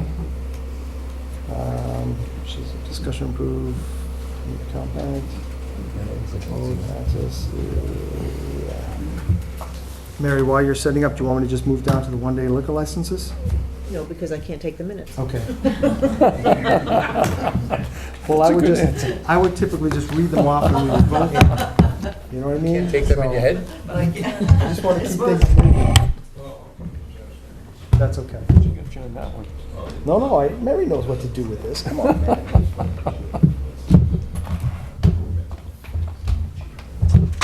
need to shut down. Do you think I need to shut down? I don't think so. You shouldn't have to. You have the presentation up, the PowerPoint? I have it, I can pull it up. I'm pretty sure you don't need to shut down. It should ask you to connect. Yeah, there you go. Nice. Okay. Let's pull water on the sheet. What's that? Making sure that I still have those here. And Mary Ann, you'll be presenting, right? Yes. Mary Ann Moscow, all right, okay.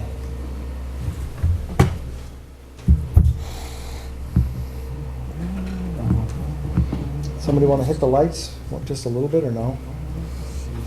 We have to take a vote on this. No. If you would. Let's hit any button up there. We'll figure Just it out. maybe give her a second so can she still see? Yeah, that's perfect, thank you. Carol, can the viewers at home see it too? Oh, great. I may have to shut this down and start over because I can't get to my stuff. No, you can't minimize it? Can you, What yeah. happens when I minimize? I'm trying to get my Excel sheet off. Oh. Okay, you know what to do is unplug it, go back to you, put the Yeah, document put it up, and then plug it back in. That'll put it back up. So we're having some technical differences. Should we go to recess for a minute? Everybody good?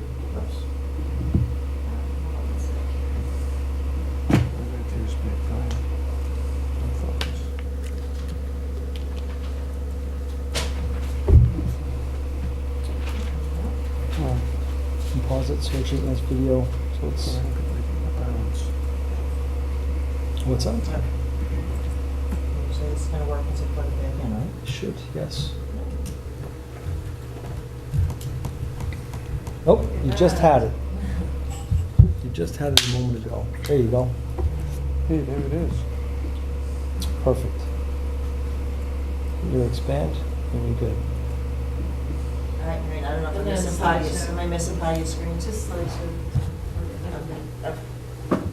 That's neat. There you go, perfect. So, Mr. Chairman and Selectmen, thank you for allowing us to be here tonight. I have a chance to move so we can see the whole thing. I think this has to move. Parts of it. Yeah, I was gonna say, I'm not sure if it's capturing the whole, Oh, yeah. Some of it's whole missing. slide. All right, I think we can work with that. It's missing a little bit of the right-hand side, but we're okay. Okay. So my name's Mary Ann Damasio, and I am a member at large of the final Plymouth County Hospital Reviews Committee, which was formed by the selectmen earlier this year. We've been meeting for about 4 months. There are 5 of us. Don Howard is the selectman. Don Ellis is here, Phil Clemens, and Robin Spartaker, and we are the 5 members of the committee. And we've been meeting for about 4 months, almost every week. We've skipped a few weeks, but we have been busy, and we wanted to bring this report to you tonight. So just as an update to say, this is what we've been doing. We're trying to learn as much as we can, and we have some questions at the end. So we'll go to the next slide. Let's see. Not sure which. I know. Page down. School. And so we made this also so that, both for the selectmen and for the people watching at home, some people have never been to the Plymouth County Hospital, so we hope it's an introduction for those who have not. So general info, actually, let me just take a step back, something that's not up here. We started out with a big study, or actually a feasibility study that I have here, with information from other studies that have been done in the past on the Plymouth County Hospital. So we started with that. But it is 55 acres up on front High Street, and then an entrance also on Pierce Avenue. Hanson obtained the land in 1999. It's actually 100 years old this year. It's from 1916. And it was a tuberculosis hospital. I think a lot of people in town know some of the history of this. So there were about 5, maybe 6 studies of the property over a 16-year period since Hanson bought it in 1999. Yeah, there are some words missing. See what's at the bottom, it says 95%, try hitting it at 90%, see if you can. That's the battery. Oh, is it? I'm sorry. There should be a view on the side, but that's okay. See the Wait a other? minute, let me just see if there's anything. See it, go up to view, the top menu, there you go. And see where it says zoom, click zoom. Or you could try fit to window too, you could try that. I'm not sure if, you could try fit to window, did you click I it? did click it. You did do Let me anything? just try slideshow. Okay. missing one letter on the right-hand side. Yeah, that's all right. All right. Okay. What is that word though? RES? Rest. Rest. Recent? Oh, the rest. Okay, the rest. Okay. Yeah. Yeah, so all of these reports are combined in the Old Colony Planning Council feasibility report. There was a community survey in 2015, but basically this feasibility study looked at what's been going on for the past 15 years. There are studies of traffic, there's the community survey, there's a lot about what are all the different uses that could be had there. And so we started looking at this study. And other background is that I think many of you know several town committees in the past have grappled with what to do with this property, and there have been some attempts and some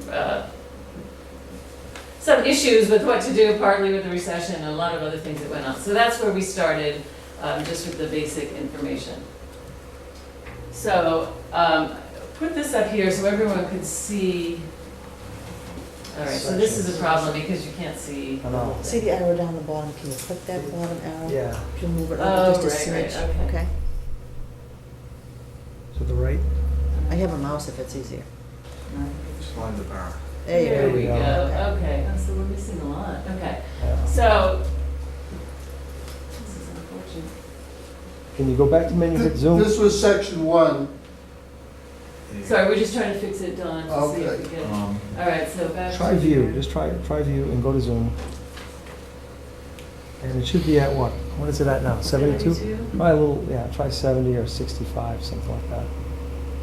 And then try, now go back to your, no, it's not working, it's resetting. All right, so we'll just go over. We're trying to look at. So this shows the different parcels. There's parcel 1. I have a little. So parcel 1 is where the old hospital is, right in here. Parcel 2 is right here where the pantry is, the water tower, there's a community garden where the beekeepers are. There's a couple of other buildings over here, but it also includes this U-shaped area around the old hospital. And then parcel 3 is this narrow strip leading out to a meadow. So most of the feasibility study, many of the reports have said this is a good area for open space or conservation or some use, because it's hard to really get There's a semi-paved path going out to that meadow area right. too, And I think we've done a couple of walks, and I know Don went with the selectmen out there. It's a beautiful, beautiful spot. So we, as a committee, have been focusing on this area right here, primarily because that is where the old hospital building is, and that really has been the problem in moving forward, that building needs to come down, and it's hard to figure out what to do with that. So we've been focusing on that.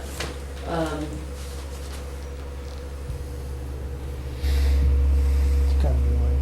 I know it is going to be long, but I think That's we can good. do it. So, all right, so I mentioned the 3 parcels. Old hospital building is about 8 acres. The U-shaped land surrounding the hospital, plus the additional building and land, has about 24 acres. And then the thin strip of land leading to the meadows is about 22 acres. And a bunch of these are pictures so people can see. So here's the old hospital building in disrepair. Here's the part that was burned. It's just a dangerous building that it needs to come down from everything we've read and heard about. This is parcel 2. This is the building where the food pantry is. This is the there's a parking lot in front, and here's the entrance to the food pantry. Right. This is the Eagle Scout project of the community garden that was done a couple of years ago. And this is the other side of the building with a nice lawn out here, and then there's more land. Here's the edge of the community garden and more land and a little in those woods here for parcel 2. When that building's empty, this part of the building, is that correct? The beekeepers are in this building and the food pantry. Right. No, but I thought they were in the back part of it, aren't they? That's the back This is the side. front part. Oh, this is the back part, so this is the back side? You can see the water tank over the back. Oh, yeah, okay, okay. I'm And with so when I volunteer at the pantry, and this is part of, if you go in this door, all these windows are where the pantry is right here. I gotcha. The back part of it, Okay. and the entrance to the pantry Is on the other that side. Okay. And this part over here on the right that you can't really see, the beekeepers are in there, but a lot of it's empty. And then this was one of the walks, just happened in, I think, April, crazy weather, a little snow before we went on the walk, the paved trail you talked about, and then one of the meadows on the right.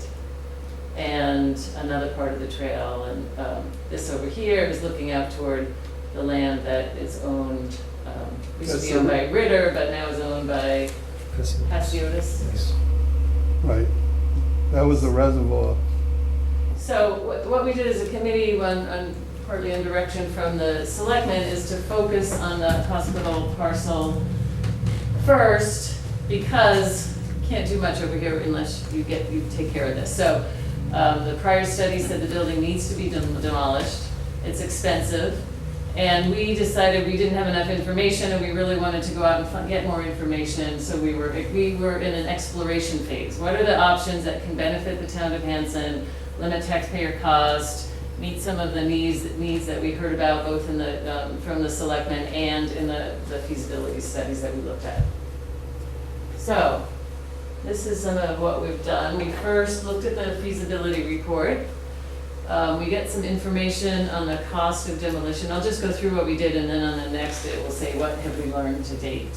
We met with Teresa Santa Lucia, who's on the Hanson Housing Authority, but the great thing about her knowledge is she also works in the field of housing nationally, where they've done a lot of building developments similar to what's over at Plymouth County Hospital. So she had a lot of good information and connected us with a couple of people, developers. We met with Laura Kemet, Community Preservation Committee, about whether or not there would be some funds available for this through CPC. Met with Josh Cutler, State Rep, to see if there were other kinds of grants available also. And also, we had two nonprofit developers come. When I say nonprofit, they're used to working with these kind of sites and looking at things like affordable housing, mixed developments, and we were pretty open. We just said, can you come and look at this? And we had these two people come, take a tour of the site and look at it with us. An abutter suggested, what about the Recovery Centers of America? The Recovery Centers is a treatment center, like for, could be opioid treatment center. We looked into that. There's one up in Danvers. I'll say a little bit more about that in a minute. And then we had a call with the Urban Land Institute. It's a nonprofit, and they provide customized team of experts for community projects like this. And they're actually, that was one of the questions we'll have at the end. They're actually meeting on Thursday to determine which projects they will go and look at for the coming calendar year. And we're trying to see if we can get an application in. They come for one day on a site visit to the community. They bring experts, and we tell them, we'd like these kind of experts. They interview some people in town and give us a presentation or report. And Brockton has had one, Quincy has had one, Plymouth has had one. So from what we've seen online, it looks like a really great opportunity. That's no cost? There is a cost. However, we know we're not looking. I got Bruce's attention. We're not asking for a cost. They've said to us that they're often able to get sponsors for the cost. So we're not asking to do this and say we need it to be paid for. We're asking with the assumption that they would be able to find some sponsors. They do want us to provide a lunch and a car for them to get around, but we're willing to help with that. Sure. So, and it's $5,000, and that's what and there's some money for copies and that. And so they said they have had good luck getting sponsors in the past from companies. And then we held several walks on the property for community members, and I think any of you who have been on the walks have seen what a great spot it is out there. All right, what we've learned. So demolition costs, 1.5 million plus. We say plus because it could have gone up, but we don't know if it's going to be more than that with any hazardous materials.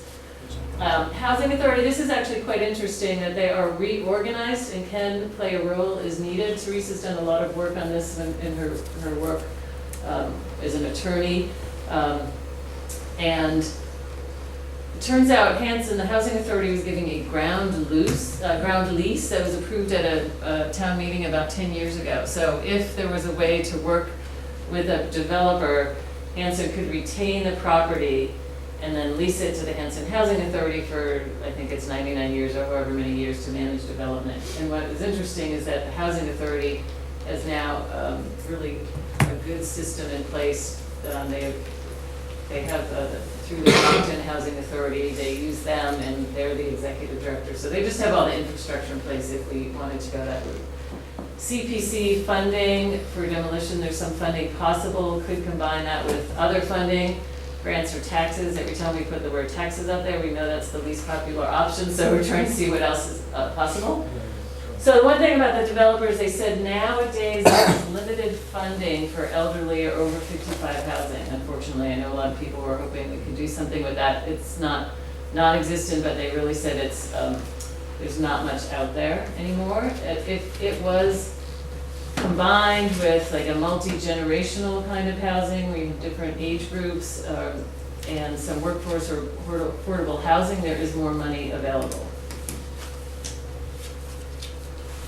So there's better potential if we link it to a transit-oriented development. So since this is close to the commuter rail, it is a TOD as they're called. So that would potentially free up some funds for some kind of development. Recovery Centers of America they built a treatment center in Danvers. We found that there, as we look at possibilities, we don't want a lot of traffic in the area. So a good part of that is probably low traffic, some tax revenue potential, but we felt like there were a lot of negatives about the impact on the community to have a drug treatment center in our town. So we just are putting up here what we've found. We're not promoting anything at this moment. And then the Urban Land Institute I mentioned, they have the team of the experts to do the site visits. They submit recommendations. They're not looking for business. There aren't any strings attached. And I said there is a cost, but they said they can usually find sponsors to fund the cost apart from the getting them lunch and driving them around for the day that they're here. So these are some of the options that we see given the work that we've done. One is to have an RFP, request for proposal, to find a developer to demolish the building, incorporate that into the cost of whatever they build. And one of the developers we spoke with said that could be possible if they were able to find funds. Another one is to seek someone to demolish the property in exchange for the 8 acres of land. Another one is if we were to demolish a building using some combination of funds. Community preservation has some money. Laura, when we met with her, said there's a possibility of bonding for some funds for CPA, though we don't really want to tie up all the CPA funds for years to come. So we're looking what else is there if we're able to find any grants with the CPA funds or grants plus a portion for taxes with tax. So as I said before, we're trying as hard as we can to see what can we do without any kind of tax. And then the last one is what if we can't do any of the other things? It would be 1.5 million cost for the demolition. Ernie, what about hiring a professional grant writer, and they get a percentage of the money that comes in? That might be a possibility too. We didn't look into that, but possibly. No? I mean, Teresa is a really good resource, and since she does this work, and she had a list of grants that she had looked into a few years ago, and as I said, Don went to speak with Josh Cutler, so he was looking, so that's awesome. Certainly a possibility of it. So we come to the next step. So here we are, present options, request guidance from selectmen. We can, one of the next bullet up there is further develop the options and or request for proposals. So we may, if you think we're headed in the right direction, we can flesh them out and find out more, figure out more about what actually would go in a request for proposal, look more at getting the funds, what would it mean for the 1.5 million if we were to get some of that through CPC or taxes or grants. We're also wanted to ask you tonight, since I thought we were meeting last week and I thought we'd have a week to do this, but they're looking if we want to apply for that team of experts to come to Hanson, we have to have an application in by Thursday before their board meeting Thursday night. We've started the application just in case you say yes, so we can try to get it off. We talked to Mike the other day to say this is a possibility. This Thursday, right?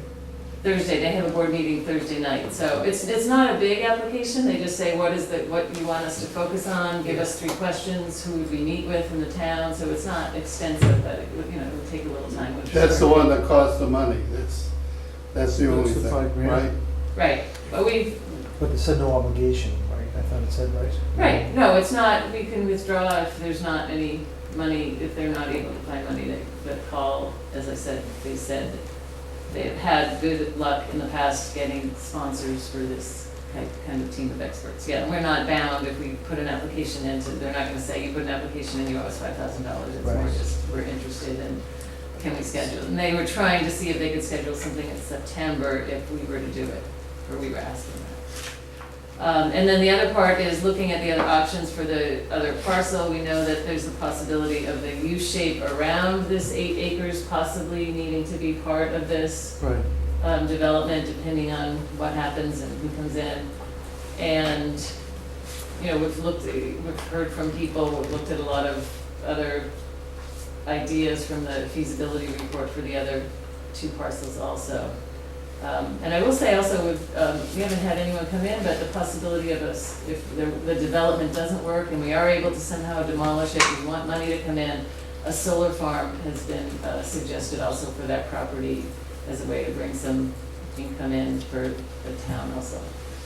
So the front portion you're talking about, the, Well, just wherever it could go, but if the building were torn down, we weren't able to, you know, if the soil's poor, or the water infrastructure is poor, and we can't get something to go in there, where the hospital is, the solar farm might be a possibility. yeah. One of the aspects of partially paying for that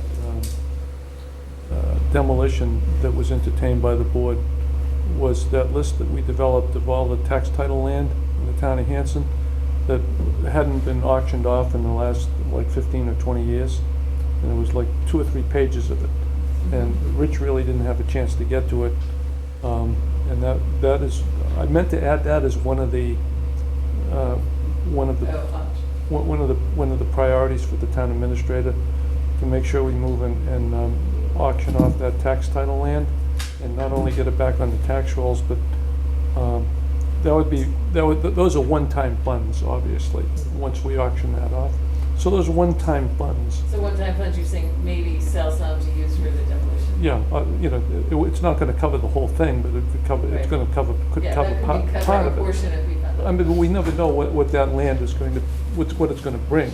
I mean, there's some large acres, there's some small acres, there's actually a house that's on that down in, I think, one of the pond regions. In addition to that, auctioning off the Streeter house, which was probably the only house that wasn't auctioned along that. Right, we have sort of left that out, knowing that you know, might that be section, the but we house weren't to be going to auction auctioned that until we were holding that because of the water tower situation. Well, hopefully that's going to be taken care of next week. So there's a lot of people interested in that Streeter house. I've got some calls on that, asking me when that's going to be auctioned off. So people are interested in that property, regardless of the fact that your closest neighbor is the water tower in the backyard. Right, and the Streeter house is somewhere right around here. Right. Right, So, right around there. It's this house right here, I think. Right. so if 1.5 million is our number for demolition. Plus, we put plus because it was a Could be more. 2015. We don't know, We don't Jim. know about the hazardous. So let's just use that for now anyways, okay? Because we have to have a number, right? We have to have something. Laura, do we know how much CPC would be able to contribute to, or no? Well, that's kind of a bit of a loaded question. It is a loaded question. Yeah. So I'm looking for approximate, anything ballpark. I mean, I'm trying to work backwards from this number. you No, know what I mean? get it. So as far as ready cash, and I'll ask Todd again to refresh the number because we're entering a new fiscal year and we've gotten some money recently from the state too. But the last time that we looked at it, we had about 750,000. So it's not an insignificant, and that's cash in the bank that could be used for this express purpose, which is open space demolition kind of a thing, okay? That said, if you're looking at a total cost of 1.5, and maybe say you can get 200 or 300, I don't know how much from your other source. One of the things we had also talked to Todd about, but I sort of put the brakes on it, at least until the committee kind of got further down the road, exploring this, is you can bond against your future CPA revenue. Now, one of the things that I had talked to That's only for Gary 5 and years, the I crew think. about was No, it depends on what it is. You Well, how can go much? out more than 5 years on some, Okay. there's a lot of mitigating factors that make a determination about how far out you can go. But obviously, we don't want to be No. using all of the CPA money, I because, agree. then we won't be able to acquire any open space, restore any, so we don't want to hamstring ourselves completely with the CPA money. But I will say that as a committee, we've talked about it exhaustively, and to the person, we're quite in favor of trying to use this money to do something positive out of Plymouth County Hospital. We see it, as many of the people in town do, as one of the biggest blights that needs to be taken care of. And if we can contribute to this, if we can make a difference, we want to do it. And we've been really good stewards of that money, knowing that we'd either have something at Camp Kawani or Plymouth County Hospital, or maybe a combination of the two, something big, not this sort of like death by a thousand cuts kind of thing. So we've got about $750. We can bond against future money. If that's something that you guys start thinking that you may want to pursue, then we'll work with Todd to, to talk about, how long can we bond and all of that. We'd need some kind of a guesstimate of what are you looking for to CPA for that, for funding that project. Understand. Bruce? Do you have any, how much, so, you're right, I wouldn't want to use the whole amount either, Laura, and I agree with you. I think that would be a mistake. I went to Todd originally, I don't know, probably a year ago, to find out how much it would cost the taxpayers to take it down ourselves so that we could do it. Well, I don't know what the cost is gonna go up by the time we get to do it, but at the time, you could bond it over a period of years. And once it's paid for, it's not gonna be on the tax roll forever. You know what I mean? Yeah. And whether or not people that are gonna be around 10 or 15 years around, I doubt if I'll make it, I'll be quite honest with you. But some people might have views of using this land for something of recreation or open space use. Now, once they get the land paid for, once they get the hospital taken down, because we can't do anything with the land until we get rid of the damn hospital. Right. This is the stumbling block right now at deployment, and it's. Where did that 2015 figure come from for the 1,500,000? From, Don said they got it from someone, right?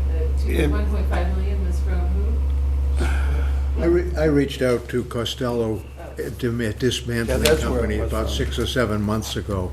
They did a complete and exhaustive, comprehensive study of it, and they gave me the price that I turned over to Mr. Ellis and your committee of $1.5 million they would start tomorrow morning. That included all the asbestos issues, any of the waste issues that had to be done. They also told me at the time that they had a developer interested at that time to purchase the property and develop it. I don't know whether you've reached out to them or not. That might be a part, but because nobody could agree on anything when I brought that up as a consideration, we couldn't, we want walking trails, we want this, we want that. And, and then they wanted tax dollars to tear it down with. Well, I'm not in favor of that, even though I'm in favor of doing something with the property. What success have you had reaching out to the developer? I reached out to him in the beginning, and I haven't heard anything back since. And he assured me that he wasn't interested, but he had somebody that was interested. But the only thing I can do is call him again, and that's not usually a good sign if they don't call you back. I think the committee is going in a great direction. I do. I think that we've got time to research other avenues, look at different things. We all seem to be coordinating together and going in a positive direction, I feel. The committee is. There's also looking into grant money from parks and recreation from the state, things like that, that maybe they can give you some funding. It's difficult because we're all volunteers and having the time to be able to follow up on different information. But I think it's going in a positive direction myself to try and come out. These are all the things that we've touched on, the committee has, and this is like a progress report. This is by no means a final, unless you want us to stop at some point, or you have some other direction that you want to go in. Or do you think we ought to put out some RFPs now and find out if we're gonna have somebody that wants to come in? Because at 8 acres of land, there's possibility of using some of the second part to go along with that land that can be used for, up there, the land is very tight. The sewage, there's gonna be another sewage problem. I think it can be done. But I think we'd have to add a little bit of land with what's laying up there now so that they can make it work. Yeah. And I don't think that would hurt. we're coming from help from you guys, Yeah. all right? Yeah. So You understand what we're trying to You do? could Yeah. put out an Can I RFP ask to a see. question Yes. that we have up here? So part of what we had to ask you today, there are two questions that are concurrent. So one is, do we continue to further develop these options and look at requests for proposals? And concurrently, can we go ahead to apply for the expert team visit? And that, as I said, is just, we do it tonight or we don't, or we wait a year and then it probably is too late. So those are the two questions, and if there's some other direction that you want us to go, that is. I think they ought to apply for the team visit. Definitely. No, for The expert, for that's the, a customized team visit. fill out the experts. application by Thursday, Oh, and yeah. see if they get a sponsor, and that could, Yeah, there's no That's- commitment. Will there, they so- look at the entire property and tell you what the best way to? Well, that's the question. It's, we have to focus, the two questions. One is, what do you want us to do? Yeah. So we say, you look at just this parcel, you look at the whole property, we get to decide that, and so that's where we look for guidance from you. And then the other question is, who do you talk to in town? And we could, figure that out and give them some options. But then the other one is, what are the three specific questions that we should zero in on? And then we also get to say what kind of experts, like we're thinking we want someone who knows infrastructure, we want someone who knows funding, we want someone who knows a little bit about planning, or, it's a beautiful spot, landscape architect, Oh, just right. people who, kind of experts that can really Yeah. give us good information. So those are the four questions. So if you think they should look at the whole place, that's In fine. all the studies I've seen, they basically said that acreage in the back should go for open space, Right, that's what the feasibility. report especially says. since you've got that. That's the number third You one. got that separated by that narrow strip of land, okay, that joins the two parcels. So I'm not sure whether you could use that back portion for anything other than open space or conservation, Right. because it's remote, it's so remote to the other, and it's only joined by that narrow strip of land. I don't know if the committee's come to that same conclusion, but, and then you've got the upper portion, which would be the spot that you would probably try to use to produce some kind of revenue, or put something on the tax rolls for commercial or light industry or something, to at least generate, revenue, to offset to get more commercial industrial, because I don't know where you're gonna put more commercial industrial in the town of Hanson. So that way you'd have that portion in the back devoted to open space or a park or whatever you want it for. And the upper portion where the hospital is, and closest to the railroad and closest to the, where traffic is and parking, would be devoted to some kind of commercial or light industrial, or Some of this, some sort of just on residential. that, some of this, we did look at something, a crematorium, someone had recommended that, and a few years ago it would have been good, but two others have been built, one in Taunton, one in, Duxbury? no, there's one in Duxbury, when that was the only one, I guess. Plymouth and Yeah. Taunton have Plymouth, got that's it right. built too. And the report says that there's enough commercial space still in Hanson that's not all filled up, so it may not be the best use to have more commercial, but that. Well, it would have to be, because that's more or less a residential area. It would That's a have- residential. You would have to have something that would be very light commercial, that would conform to that residential area. Right, so we You could, if we did the team of experts, we could Yeah. say, what else You could get a could we better, do you here? could get a nonpartisan set of eyes looking at it to tell us, what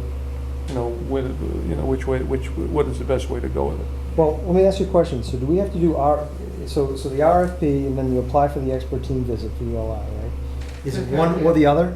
No, it's just concurrently, so we'll Concurrently, continue, right. the question is, do we continue to try to figure out and Yeah, develop I gotcha. RFPs and what to do? Because And either then one, at the because same either one, time- you're still gonna have to figure out how we're gonna fund it, right? Right. Right. Absolutely. Yes. right? So we, and work on how we're gonna fund it. Right, So we're those would be- hoping that if we have the team of experts and They they can help. select us, one of the people will be someone who knows something about funding and they Yeah. can help or Okay, just give advice. But that costs money. I understand. So, but that's only after we decide to go that direction, is that correct? I don't, when does it cost us money for the ULI, for the expert team visit? Well, our understanding is, we didn't think we would go and ask for $5,000, so our understanding is if we apply, and if they are able to say, yes, we think we can find a It's at that sponsor, time. then we'd go ahead with We'd it. consider whether we want to do it, okay. Right. Okay. Do they come back with us for something on that? If we apply, the application goes in, and do they come back with you with just, if they decide yes or no, they want to do it with us, or? Right, they would say, okay, we can do it, you asked for September, yes, we can do September, maybe October, whatever, and Okay. then we'll say, okay, we really need to have sponsorship, how can we go about that? So those would be the, well, other than, I don't know about you guys, but I don't want to start digging into taxes yet. That's going to be the last, What is that? that's the last resort. Start going into additional taxes for people. Right. Somebody else wanted to say something? Yeah, we I'm sorry. met with, Donnie Ellis, right? yes, thank you, Okay, Don thank you. Ellis, yes. We met with Michael McHugh to give him an update on what we were doing. He's aware of the process. Mary Ann gave him the information on the company that would do this and how they would do it and so Okay. on. So I'm sure he's going to be looking into it. Okay. That's it. So do you want to do one at a time? First do we want to vote or talk about the application for the expert team visit? I would like to entertain a motion to support this group on filling out that application by Thursday. So moved. Motion has been moved. Does it need to be seconded? I'll second it. Thank you, Mr. Howard. Any further discussion on the application? Yes. I'm just wondering if we're just not repeating ourselves. It ends up being a history lesson every time. We just had Old Colony Planning give us a comprehensive report on usage, what we could do with it, what their thoughts were, develop. Now, are we gonna pay someone $5,000 to give us the same report over again? I mean, the committee is gonna have to come up with some decisions on, I think, and I don't know whether we need another outside source to tell us what we already know. I'm not in favor. That's why I was hesitant in seconding it, to be honest with you. Well, wait a minute, hold on for a thought the second. same So let's take that point into consideration. What's the difference that this expert team can do for us now, if we get them, versus what we've already done in the past? Mary Ann? I could offer a comment. Thank you. If you could stand and say your name, please, for the people at home. Who is this fellow? 46 Main Street. I'm on this committee. I'm the clerk of the committee. So the question is what's the difference that this team can do that hasn't been done already? That was my first question too, because for 15 years we've been developing information and there are some themes that are recurring. Most of the easy questions have already been answered. What we're looking for is help with some of the more difficult questions. We've received help most recently from Old Colony Planning Council, but what they did is the people who are on staff, they just put their heads together and looked at old reports and summarized it. What we would be looking for, if we can find sponsorship that would not cost us $5,000, but would, and this is a big if it's available to us through the generosity of some sponsor that we do not know yet, what we would have is a customized team that would be more specifically put together for this project. There are potentially grant programs or other ways of looking at the development of this piece of landscape. In addition to things both in traffic studies, they know all about surveys of the local economy, this and that. But this would be a customized team that comes in and looks at very specific properties, not just the same team for every property you're going to find all around. That was interesting to me because there could be new information for zero or very close to $0 to in a few months give us information we do not yet have. Of course, there could be some duplication. The first thing they want is to see everything that's been done already. And the idea would be that they would do additional things, or if they saw something that was wrong, they would tell us. Well, the application doesn't cost anything, right? No. We can put it there. No. Correct. We can No give- obligation to Right. apply. We can put the application in and let them know that we've had, what, 6 studies, we said, right? Six Four, studies in the past. 4, 5, or 6, Right, somewhere around. and we're looking for something specific in terms of, especially funding. They come up with some solutions or sponsorship, as you're saying, that's key, right? That's the biggest nut that we've got right there that we can take. And where do we get the money from, and how can we get it, and so forth? What are our better options to do that? Because all those studies never went into that.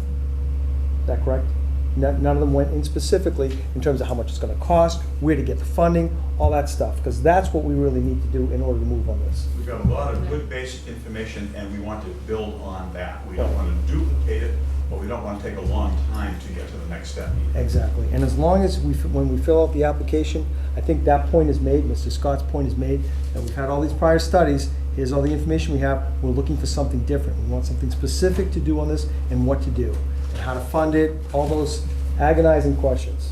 I think it could also help us as we get into an RFP, Mm-hmm. how do you craft an RFP so that we get what we want out of this also? So would they help craft the RFP? I also? don't think they would craft it, but I think Once they you would get be that able to before. provide Once we get information. That would help them. Okay, I get you. got you, okay. And then from there, we could take to town meeting, maybe a decision, right? 1 or 2, whatever we come up with. And in the meantime, we also try to figure out how we're gonna fund this.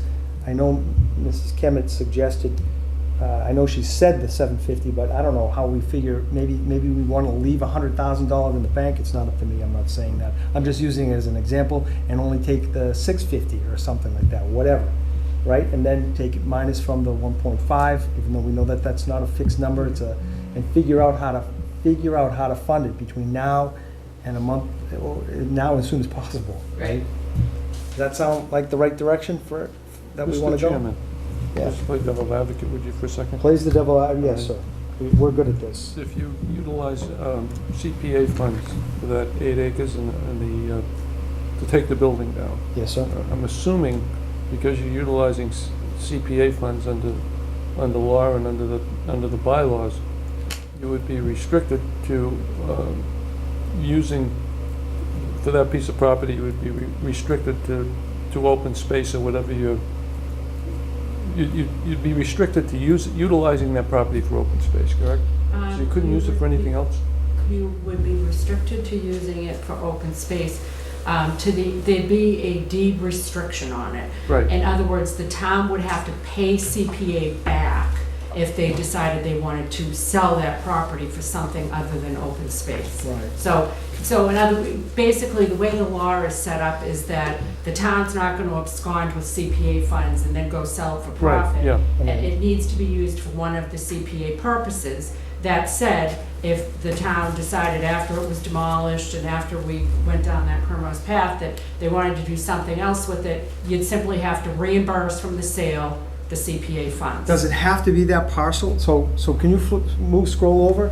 Because if we demolish the building and then we restrict to open space the meadow section, which is way in the back there, The what's that? that section there, does it have to be the area? Yes, it has to. Does it have to be that area, Laura? You know The what I'm way saying? that you have got the plot plans right now, Yeah. they're very distinct. They're 3 different Yeah. plots. So plot number 1 is where the building is. Would that have to, if we designated open space to the meadow and use the money for CPC to demolish the building down there, would that be acceptable? I don't think so. Because it has to be the same lot. It's different plots, and alternatively, honestly, as the chair, I couldn't get behind that, because again, that would really be circumventing the very purpose that the rules have been put in place, Right. which is, it really isn't to make property for profit and that type of thing. It's open space, historic restoration, and recreation. So I get what you're saying, I Yeah. totally applaud your creativity. But that said, there may be ways to manipulate the footprint that could get you somewhat there. Okay. It sets up a scenario that probably isn't. So correct me if I'm wrong, what we're saying is if we use CPC money for that area, we'd have to have it as open space. Well, no, also, how, affordable housing is one of the uses. It is, okay. It is, Yeah. and Teresa has just recently joined community preservation, replacing Bob Sears. Right.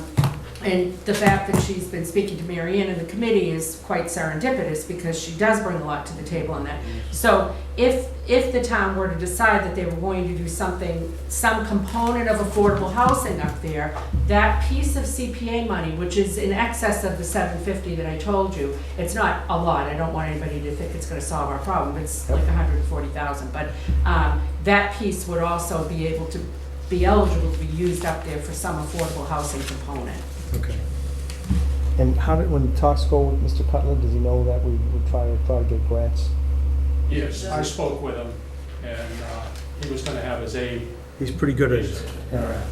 Well, and one other thing years ago that had come up, and I started to pursue it and then I sort of abandoned it, was I had called Keating's office about using the Corps of Army and the Army and Corps of Engineers. There you go. Army Corps of To Engineers. see if they would possibly, because I know they have done this on other sites, if they would demolish for us, because for them it's sort of an like it could be an exercise. Yeah. And when I had done the preliminary conversation with them, they had said we could probably get on a list. The list is fairly long, and that we would have to pony up some money. I think mostly for like fuel and that type of stuff. But they've got the machinery and Move to the top of the queue maybe too? All right. I mean, that's what I'm saying, like, maybe if we put pressure on Keating and Cutler and, Yeah. See whether they can bring a little bit of leverage and maybe pump up the volume on really getting that conversation going in good stead. I tend to think that the solution's gonna be kind of what the committee's coming up with. It's gonna be little pieces of a bunch of different funding mechanisms, and if this piece, if they could step up, Yep. that would really go a long way towards, cutting the cost down that the town's gonna come out, out of pocket with. Army Corps of Engineers, right. Now, that would be good. They might even augment some of the cost of the 1.5, right? Absolutely. Yeah, right. So the motion has been made and seconded with regarding to the expert team. I don't think there's any, from what I understand, there's no commitment necessary, and we've made it clear that we've had past, what do you call it? The past 6 research on this property. Studies, thank you, Mary. And we want something different, something specific for this property, and hopefully they can come up with some sort of funding source or sponsorship, as you indicated. So it's been moved and seconded. I don't see any harm in it. There's no cost. And I personally, I think it's a good idea, and I'd like to put it to vote unless there's anybody else here who'd like to talk about that section, that particular piece. Okay, the motion has been made and seconded, so We have a final study committee. What's this gonna be, the final study report? no. This is part of their study. So you want us, Mr. Young was being we'll meet facetious again before. tomorrow. No, I want to vote on it now. We have a motion made and seconded in front of the board. Okay. All those in favor of this team applying for this Urban Land Institute expert team visit with absolutely no cost to the town at this time? All those in favor? 5-0. Do we also want to vote specifically on the RFP? Coming up with, or is that Well, needed the after idea the is, ULI? are we going in the right direction on our committee? For an And RFP. should we continue to look at the research, look at the options, maybe look at Army Corps of Engineer and do what we need to do to get to the point where we could get an RFP together? How do you want me to phrase What's that RFP motion? gonna be for? Further develop options and or request for proposals? Okay. Mr. Chairman, I'm not certain that you need a motion for that. I think the consensus of the board is sufficient. Sufficient? Good. Yeah. We can just keep working on that. I would say that the general consensus of the board is yes on that. Is there anybody else who would object to that? What type of RFP are you talking about? No, we're not gonna do that. We're asking them to pursue other options with the RFP, maybe with the Army Corps of Like Engineers. just the different next types of step, so Yes. we don't know that it's exploring what. Different types of RFPs, is that what you mean? And the potential is The if this particular outfit if we're successful, if the committee's successful in getting them to come and do this work for free, would obviously add information, add advice towards the eventual creation of the RFP. So that's why I think in terms of just giving the committee your sentiment to move forward as opposed to emotions. Yes. And the other question was whether, that Bruce threw out, and we were trying to grapple with, when we asked for the experts to come, do we ask them to look broadly at the property or just the 8 acres? And it seems like, I would focus on just the 8 acres on the building. Let's focus one, break this big problem down into little chunks. And right now, that's the biggest chunk on our plate, right? I'm thinking, anybody else? Yes, I think the direction, my opinion is the direction to go out is to look to see if there are RFPs that are interested in it, have them come in and give us the proposal of what they want, what they need, what their needs are. Somebody would be fine with 8 acres, somebody might want 10 or 12 acres, some might need a different area for the sewerage up there. There's so many unanswered avenues that go in that direction. So what we should do is just have somebody with your knowledge and approval that we can ask people if they're interested, ask the different commerce departments if they know of anybody that might be interested, because we have no idea what is out there that may be able to use this property. But the biggest problem up there is zoning, okay? It's not business zone and it's not commercial zone, so you got a limit of what you can do. We can do zoning changes, but that's gonna take a town meeting and a process with hearings and everything else to do it, to make a change. But you cannot spot zone either, so it'd have to be combined probably with the overlay district that's down on Main Street now. We'd have to make it contiguous with that. So when you go over the RFPs, you're gonna have to let the people know this, Yeah, right? it shouldn't be up to us to do RFP and negotiations. That should be the town manager or the board or however you want to handle it. What we want to do is to find out if there's interest there, who is interested. If somebody is interested and they want to go forward, then therefore we would have them come to you people. I think it's the process. I don't think that we have all of the expertise of doing this and contracts and everything else. Okay. But if it's with your permission that we can go out and ask for these things, and with the idea that it'll come back through the town manager. Work with Mike. Yes, he should be involved in all of this, Yep. in my opinion, from day one.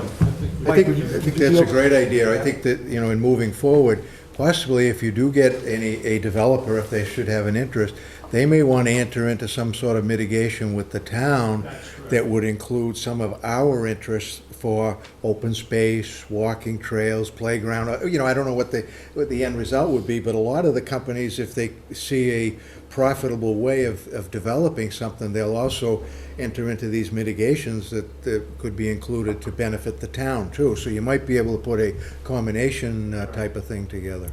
So I You think, just don't know, it's like, I think that's a great idea, and working with Mike. Mike, would you be okay with that? Yes, as she indicated, I've already met with them, her and Dawn. I and really- had discussions and given them my feedback, as a matter of fact, as of, when did I send it, yesterday?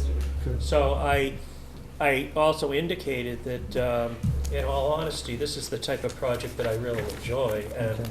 I do have a reasonable background in this sort of economic, community development project, so I'm happy To work with him? oh, very much so. Thank you, Mike. So if you earmark something for totally one thing, and then you get locked into it for the rest of the property, if you go with the PCP money, you know, and it's all for open space, and now what does that mean? Does that mean we can't have carnivals up there, we can't have open space for gardens, or have an amphitheater for summer concerts, and all kinds of other things that have come up? So you don't want to get into a situation where you restrict yourself to one thing. Right. You know, maybe you can get matching funds. There's all kinds of things that are out there. Well, I'd like to, sure, I'm gonna give it another 2 or 3 minutes, because I'd like to move on. I noticed, drive up Route 37, going to the Braintree Mall. You go past the old Norfolk County Hospital, which was just a hospital Plymouth County Hospital. You see all that development going on there? Do you have any idea what's going on there? It seems to be something pretty expensive. Where is this? The old Norfolk County Hospital in Braintree. It's right on Route 37. Well, wait a minute, I'm not sure, why is that relevant to this? Well, because there's a typical old hospital that's being converted into something I over think there. that's that rehab, insurance rehab hospital was renovating. We had some information on it, the committee did, that where they went in and spent $4 million to renovate it, and they do the opioids patients and things like That was that. one of the That was things you the- mentioned. Yeah. Yeah, Okay. I was just curious as to what was, because that's a similar, that was a TB hospital, that was a county hospital, that was open right around the same time as the Plymouth County Hospital. But it's in a I'm not sure, community. not sure whether they had to demolish it, or that it was in good enough condition where they could rehab it. I think they rehabbed it, Yeah, Don. right. Okay. So, Yeah, I just wanted to clarify, so open space recreation, so fields, gardens, certainly you could have a pavilion up there with CPA money. I just want to clarify that we're not talking about putting the requirement for that land to be put into conservation. I understand. Okay, it's open space or active, passive recreation or housing. So I Or just could want to make sure, I'm not saying there wouldn't be some restrictions, but we're not completely hamstrung. with the things that Could you we come have. up with a hard list of what those restrictions would be? Is there a way that we can get a hard list, a bullet list of what those restrictions would be if we use I CPC mean, funds? yeah, it's part of the act, it's the law, it's in our bylaw, really, to be Right. honest with you. We adopted the state bylaw, and Sure. it's very specific. It sounds like it's large, but it isn't. It's pretty slim law, but it really packs a punch. Yeah, I think Mike is familiar with I'm not sure, but I think you are, Mike. Okay. Yeah, I can certainly work with Mike. There's a matrix that, is used by our committee, and it's actually used across the state by all the community preservation committees to say, would this project qualify for community preservation funding? And it sort of takes you through questions and answers, so. If we can get like a list that says, this is what you can do with CP, this is what you cannot do, that's what I think. Yeah, that rubric is right on the money for that. Perfect. I'll get it.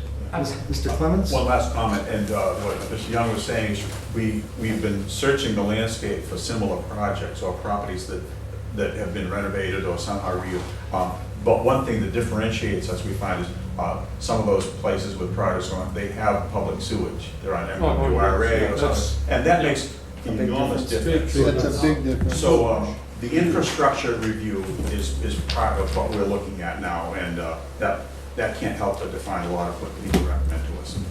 Okay. I personally would like to see a focus on demolition of the building. I think that's gotta be the key foremost item that we gotta focus on. Not the meadow area, not the other area, but That's what I've been trying to focus do on that for 4 specific months. item. Right. You could have an RFP just for that. Keep that in your sights, and I think you'll be in favor of the town, the majority anyway, so. We're trying.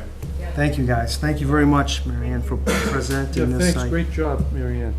Thank you, Mary Ann. Yes. Thank you, Robin. Thank you, Don. Thank you, Phil. Thanks, Phil. Yes, thank you. Thank you all your input. Can we shut this off? Kenny, you wanna? Sure, there's a power button right on the top. It'll take a minute for the fan to Oh, shut there it off. is. I got it. Keep going, the blue. Hold it. Nope, nope. The keep blue going, one. keep going. This one. No, it's not a button. I'll see you tomorrow. Thank you. Oh, yes, good job. Unplug it. There it is. You have to hold it in. 4 o'clock. That's a multi-million-dollar project going on. Unbelievable. All right, next thing we have on our plate is discussion and approve regarding the community compact. I'm sorry, Mr. Chairman, you skipped one. We just talked about update presentation by the final Plymouth County Health Reuse. Next says discussion and approve regarding community compact. Did I Oh, I'm sorry. What did I miss? Still went off. Yeah, it's the next one. You're talking about Camp Kawani. So, Mr. McHugh, did you have an item on this one? Wasn't this, or am I mistaken? Yeah, no, as I had mentioned at the last meeting, I believe the last meeting, I'm interested in the board's support, and I would look for a vote on this.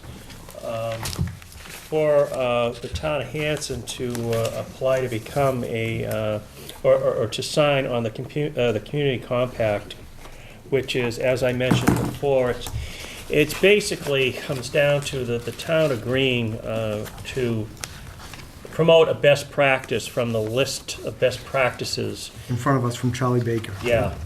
And what I propose is actually dovetails very nicely in with what you've just discussed. There is a best practice for the ability to partner with private sector, nonprofits, and public sector organizations in order to advance the housing and economic development vision and goals of the community, as evidenced by a successful completion of a public-private nonprofit project.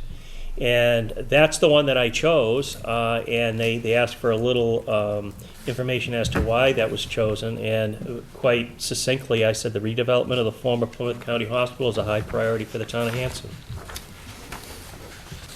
Thank you, Mike. Does this fall also to the other item that we talked about on the municipal finance and government section? No, it does not. Was I thought there was some relevant items there that were close, no? No, I believe you were talking about the complete streets and things of that nature. Okay. They don't necessarily tie in. So what are you looking specifically? I'm looking for the Board of Selectmen to vote to allow the chairman, and it's an electronic signature, so actually I would just need your permission to plug your name in, for the chairman to, in a sense, sign the compact application for me to submit it actually tomorrow. It's already written. It's quite So simple. moved. Second. Motion's been moved and seconded on the best practices, from the best practice areas, excuse me. Any further discussion? All those in favor? Aye. Thank you. 5-0, Mary. Next, we have on our agenda is the Camp Kawani investigation.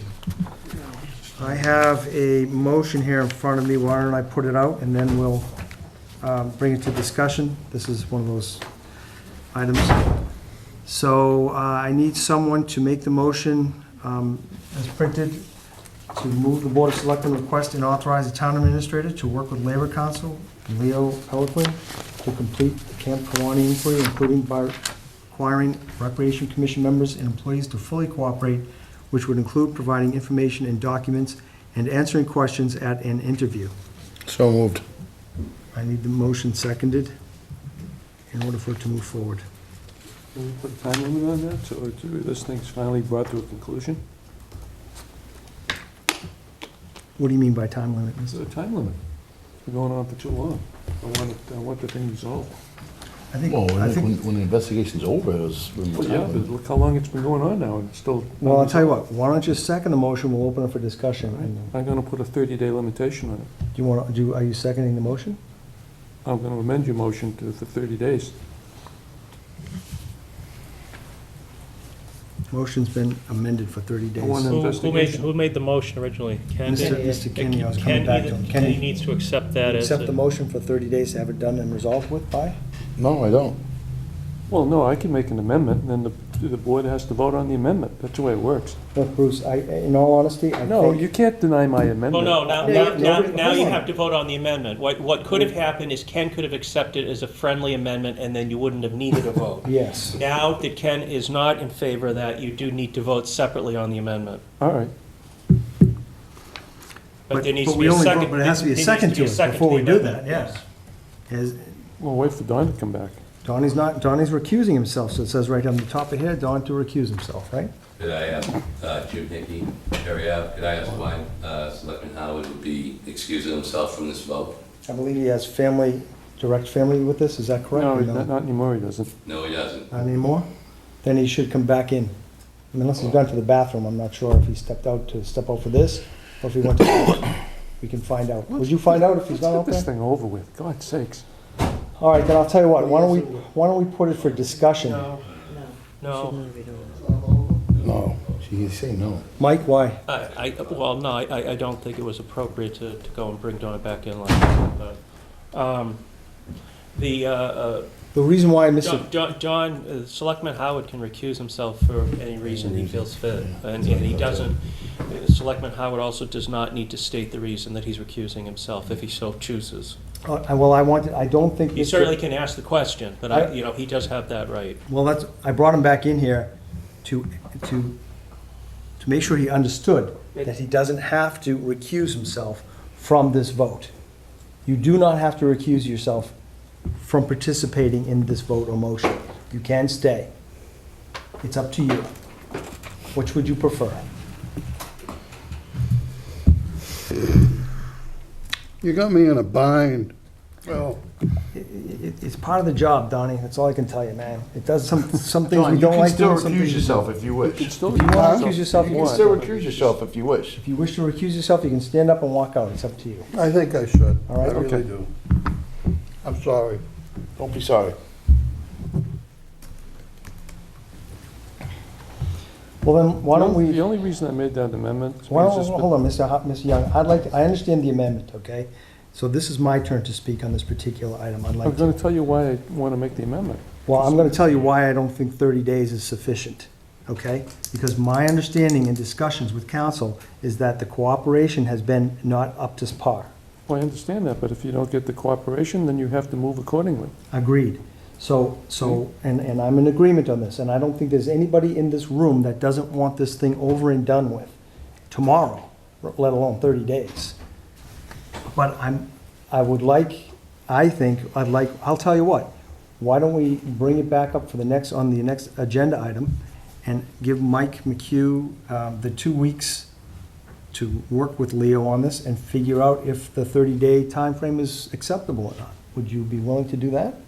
Oh, sure, because you just have to complete the investigation, and then you have to give the Board of Selectmen a report. And then based on that report, certain things could happen once that report is given to the Board of Selectmen, okay? So, and then that's gonna take time to resolve that, so it goes on even further. So add that to the can of worms, okay? So, I'd rather not drag it on. I just want people to get this over with. I want the attorney to concentrate on getting the investigation over with, the report submitted to the Board of Selectmen, and then the Board of Selectmen making the decision on what advice they're going to give the Recreation Commission to resolve the problem. Mr. Chairman, if I might clarify the motion is simply, I believe, a restatement of something the board has already voted. The only difference is council thought it wise for the board to authorize me to participate, because your last official motion was for basically exclusively Attorney Peliquin. Right, no, This that's is just to allow me to participate. Yeah, that's fine. So it's not widening the scope, it's not narrowing the scope, it's doing absolutely nothing against the board's wishes other than allowing me to help in whatever ways we see appropriate. I think what we're looking for on this, Mike, one of the first items is how to wrap it up, because it has. Oh, been- agreed, and I think that the notion is that I may be able to help With move it that. along. That was the conversation I had with Attorney Peliquin. I have every faith in our town administrator to wrap it up as quickly as he can. Oh, I know that, but, he's working with an attorney too, and the attorney has other clients besides Hanson. Have you worked with attorneys before, Mr. McHugh? I'm sure he has. Sure.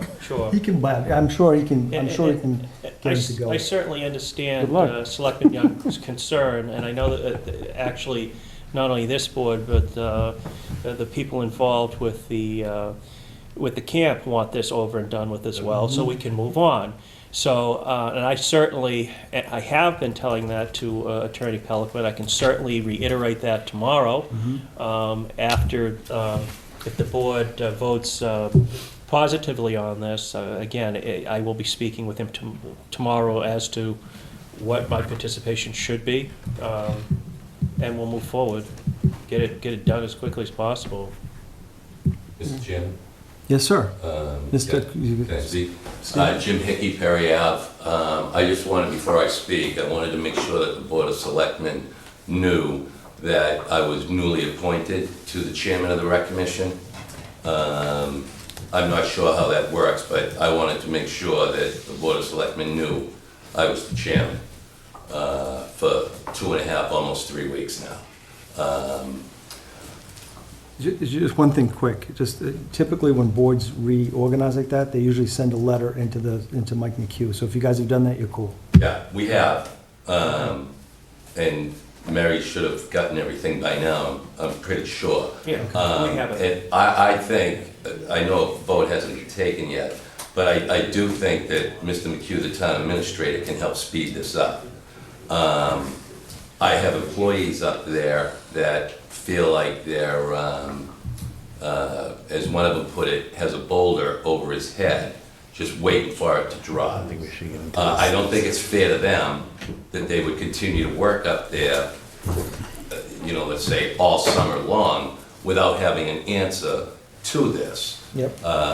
So I would agree. So your point is that you think Mr. McHugh can help to get the situation resolved? Yes, but I would like to put a time limit on it, preferably before the end of the fiscal year, because the investigation has been going on for almost 6 months now. And as far as I know, I've been on the board for 2 years, and as far as I know, there's been nothing's been done since April 25th. Well, I don't know about you, but I wouldn't want to put a date out there because, how do I say this to you, Jim? First of all, you're talking 2 weeks from 2 weeks approximately, Yeah, right? that's only 2 weeks. That's only 2 weeks. Okay. I don't think that's enough time. Probably not Right. for Mr. Because that McHugh means to if get people, caught up. because that would mean that technically if somebody isn't cooperating or isn't cooperating within a short amount of time, action's gonna have to be taken almost immediately. Absolutely. Right. And it may not be in favorable or non-favorable or whatever we want to say here, right? Right. But right now, what we have is a motion in front of us put by Mr. Mitchell as read, and it's been amended by Mr. Young. No, it And hasn't been, I suggested an amendment. Unfriendly amended, right? are you not amending it? Or No, I'm making an amendment. You can either second, if you don't second it, then the amendment can't go forward. We didn't get a second on the motion. Yeah, didn't so get- you don't get a second on the motion, then the motion fails. So this motion has failed right now. So right now, we do not have Mr. McHugh. No, the amendment fails. Amendment. Not only, We didn't. hold on for a second. Not only did we not get, hold on, he motioned first, Yeah. right? And we didn't have a second on that. Right. So that dies, right? No, it doesn't die. If it didn't get seconded, what else happens? Tell me, please. Am I Well, I'll wrong? second his amendment, I'll second his motion. Thank you. No, in a sense, Bruce seconded it, but he offered an amendment, so it I'm was offering an seconded. amendment to it, that's all. So But the he original refused to That's motion, not how it read, though, when it just Yeah. transpired. Right. I didn't know that somebody didn't, He made the motion, you amended it, he said no. That's how it went back and forth here, guys. So what is it, where do we want to go with this? you can make the motion again if you want. Mr. No, we're in discussion. We already got a motion and a second. The motion has been made by Mr. Oh, we Mitchell. do have a second. Yeah, you Do you second. wish to second it? Yes, I'll second it. Without the 30-day motion, without the 30-day amendment? Yeah, now the motion's on the floor because you got a motion and a second. Okay, Now I'll make the amendment for the 30 days. okay. and Kenny does not accept it as a, And Kenny does not Friendly accept it, amendment. right. so now you need a second to the amendment. If there's no second to the amendment, that dies, the original motion stands. Is there a second to the Without the amendment? warrant, without the amendment. There's no second to the amendment, Mr. Young, I'm sorry. That's all right, don't have to apologize. Okay. Just a Now you have the suggestion. original So we motion. have to put the motion to vote. All those in favor, say aye. Aye. Aye. 4-0-1, one abstain, right? No, he's not even participating. He's not participating? He's recused. So is it recused, abstain and recused, okay, all right. Are we good? Good, yeah. Let's move on. I'll be happy to report. Just before we move on with this, I'm not sure if it's a play on words or not, but we are now calling this an investigation. My understanding originally it was an inquiry regarding policies and procedures up there. An investigation may send out a different message to And I use the word inquiry and review. That's the way I phrase it. I have not been using the word investigation. Yeah, I think we should strike that from any further documents. Or is that, Look back, I think it's been used as an investigation. has it been? I was not aware of that. I thought it was an inquiry. I do not use that phrase, though, and sort of in keeping with The the top way of I keep the using top part of of the the- document says Camp Kawani investigation, Yeah. Tom to recuse himself. But the motion says that Leo to complete the Camp Kawani inquiry, including, and he listed out these It's items. on the agenda that way, too. Yeah. When the motion was made, original motion, and I was the chairman, Yes, sir. I avoided the word investigation for that specific reason that Mr. Scott just said. That's why in the original motion to direct the former town administrator and Labor Council to pursue to pursue it. I didn't use the word investigation. Okay, thank you. Next item I have on our agenda is the vote to license the Whitman Amateur Radio Club and Hanson Emergency Group. Mr. Vess, or is anybody here representing this? Actually, they called us today, and they've asked us to pull it completely. Apparently, it's not cost-effective for them due to insurance concerns and whatnot, so it will not appear on future agendas. That matter has been laid to rest. In talking to Mr. Vest, if I may, just quickly, he had indicated that it was probably not affordable for their group based on inquiries they had made about getting insurance, and they were concerned about what insurance coverage was available through the town or whatever. You've got the food pantry up there, you got the beekeepers, you got the Boy Scouts, are they covered by an umbrella policy of the town? Yes, the town's liability Okay. insurance. Is that something that could be considered for this radio tower to move forward? Well, the And I don't want to, if they're withdrawn it, it's a moot point. well, I believe, and I'm not fully familiar with it, but I believe that the pantry is technically. They have their own insurance on the pantry. Yeah. They carry Yes, their own insurance. I understand that, yeah. Yes. Wait, just a question, that's all. Anything else on this? Next, reading one-day liquor license. I'm going to read them in order. Sarah LeBlanc of Tiverton, Rhode Island, Sunday, July 3rd, 5 to 10 p.m., wedding. Michelle Chan, Seattle, Washington, Friday, July 8th, 5 to 11 p.m., wedding. Nicole Ball, Salem, Mass, Saturday, July 9th, 4 to 9 p.m., wedding. Maggie Clune, Quincy, Mass, Friday, July 15th, 6 to 11 p.m., wedding. Casey Gooding, Boston, Saturday, July 16th, 5 to 11 p.m., wedding. Marie Clifford, Hanson, July 17th, 12 to 6 p.m., family reunion. Jamie Doherty, Tewksbury, Sunday, July 22nd, 6 to 11 p.m., wedding. Annette Sandoval, Boston, Sunday, July 23rd, 3 to 11 p.m., wedding. We have to motion these, Mary? I forget what we do on this Yes, one. need a motion. Motion to accept these one-day liquor license as read. So moved. Entertained. Second? Motion has been made and seconded. Let's put it to vote. All those in favor? Aye. 5-0, Mary. Nice. Committee reports. Monpont Pond Committee.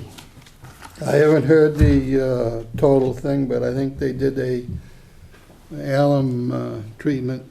They had some funds left the 1st of June. Cool. And That elements I to haven't control seen algae. anybody to the effect whether it was done or not, but I think it probably was done. And that controls the algae and the algicide. You know, it helps dissipate or won't let the cyanobacteria. It's one of these things they're trying to treat it for Brockton, take the water to charge us for that we're using now, they were buying from Brockton to supply the town of Hanson water, which we already own. All right. When's the next meeting? Do we know on this? Next month? In July? You know? Oh, there'll be a meeting. I don't know the No, date. It's in, okay, cool. All right, thank you, Mr. Howard. Indian Head and Priority Repair Committee, Mr. Young? Nothing to report on that. We haven't held a meeting since prior to the town meeting, but I understand that the McQuon School roof is going forward. I think I discussed that with you earlier. With the, did you have a chance to attend the facilities meeting? Yes, sir. And you heard that the facilities manager is moving forward with Gail on and they'll be going out for an RFP on that. They're going out to bid, actually going out to bid on that project. And the timeline will be such that it will, because the job itself is of the nature that it'll only take a couple weeks to do. So they'll be able to get it all done in the time frame before the kids go back to school. Is that the McQuon roof project That's the you're talking about? McQuon roof, Okay. yes. I'm sorry, yeah, the McQuon roof project. I actually went to that, the Facilities and Capital Project meeting that night on June 8th. And I asked Ernie to please make sure that we press Gail for the RFP bid I sent out. I also asked that they back into the dates needed in order to make sure that it does get completed in the month of August. Ernie said he felt very confident that we would probably get it done in the month of August, the second week of August. So, that's good news. Thank you, Mr. Young. Highway Building Committee. Yes, we had a meeting last night. It was attended by all members of the committee, along with Mr. McHugh. We're still crunching the numbers. Mr. McHugh is getting his feet on the ground. He met with Weston and Sampson representatives to discuss some of the figures that they had come up with. The figures kind of got all over the place as far as to what we needed versus what we wanted and all that sort of thing. And those have to all be reviewed to come up with a figure that we hope that might be affordable for the town to move forward on the project. And our next meeting is for July 11th. Is that held here? Where is it held? It's held at the highway barn, or it has been. Okay, cool. Motion to adjourn. All right, anything else? Nothing else from anybody? Motion has been made to adjourn. Do I hear a second? Second. Motion's been made and seconded. Let's put it to vote. All those in favor? Aye. Aye. In favor, 5-0, Mary. Meeting is adjourned.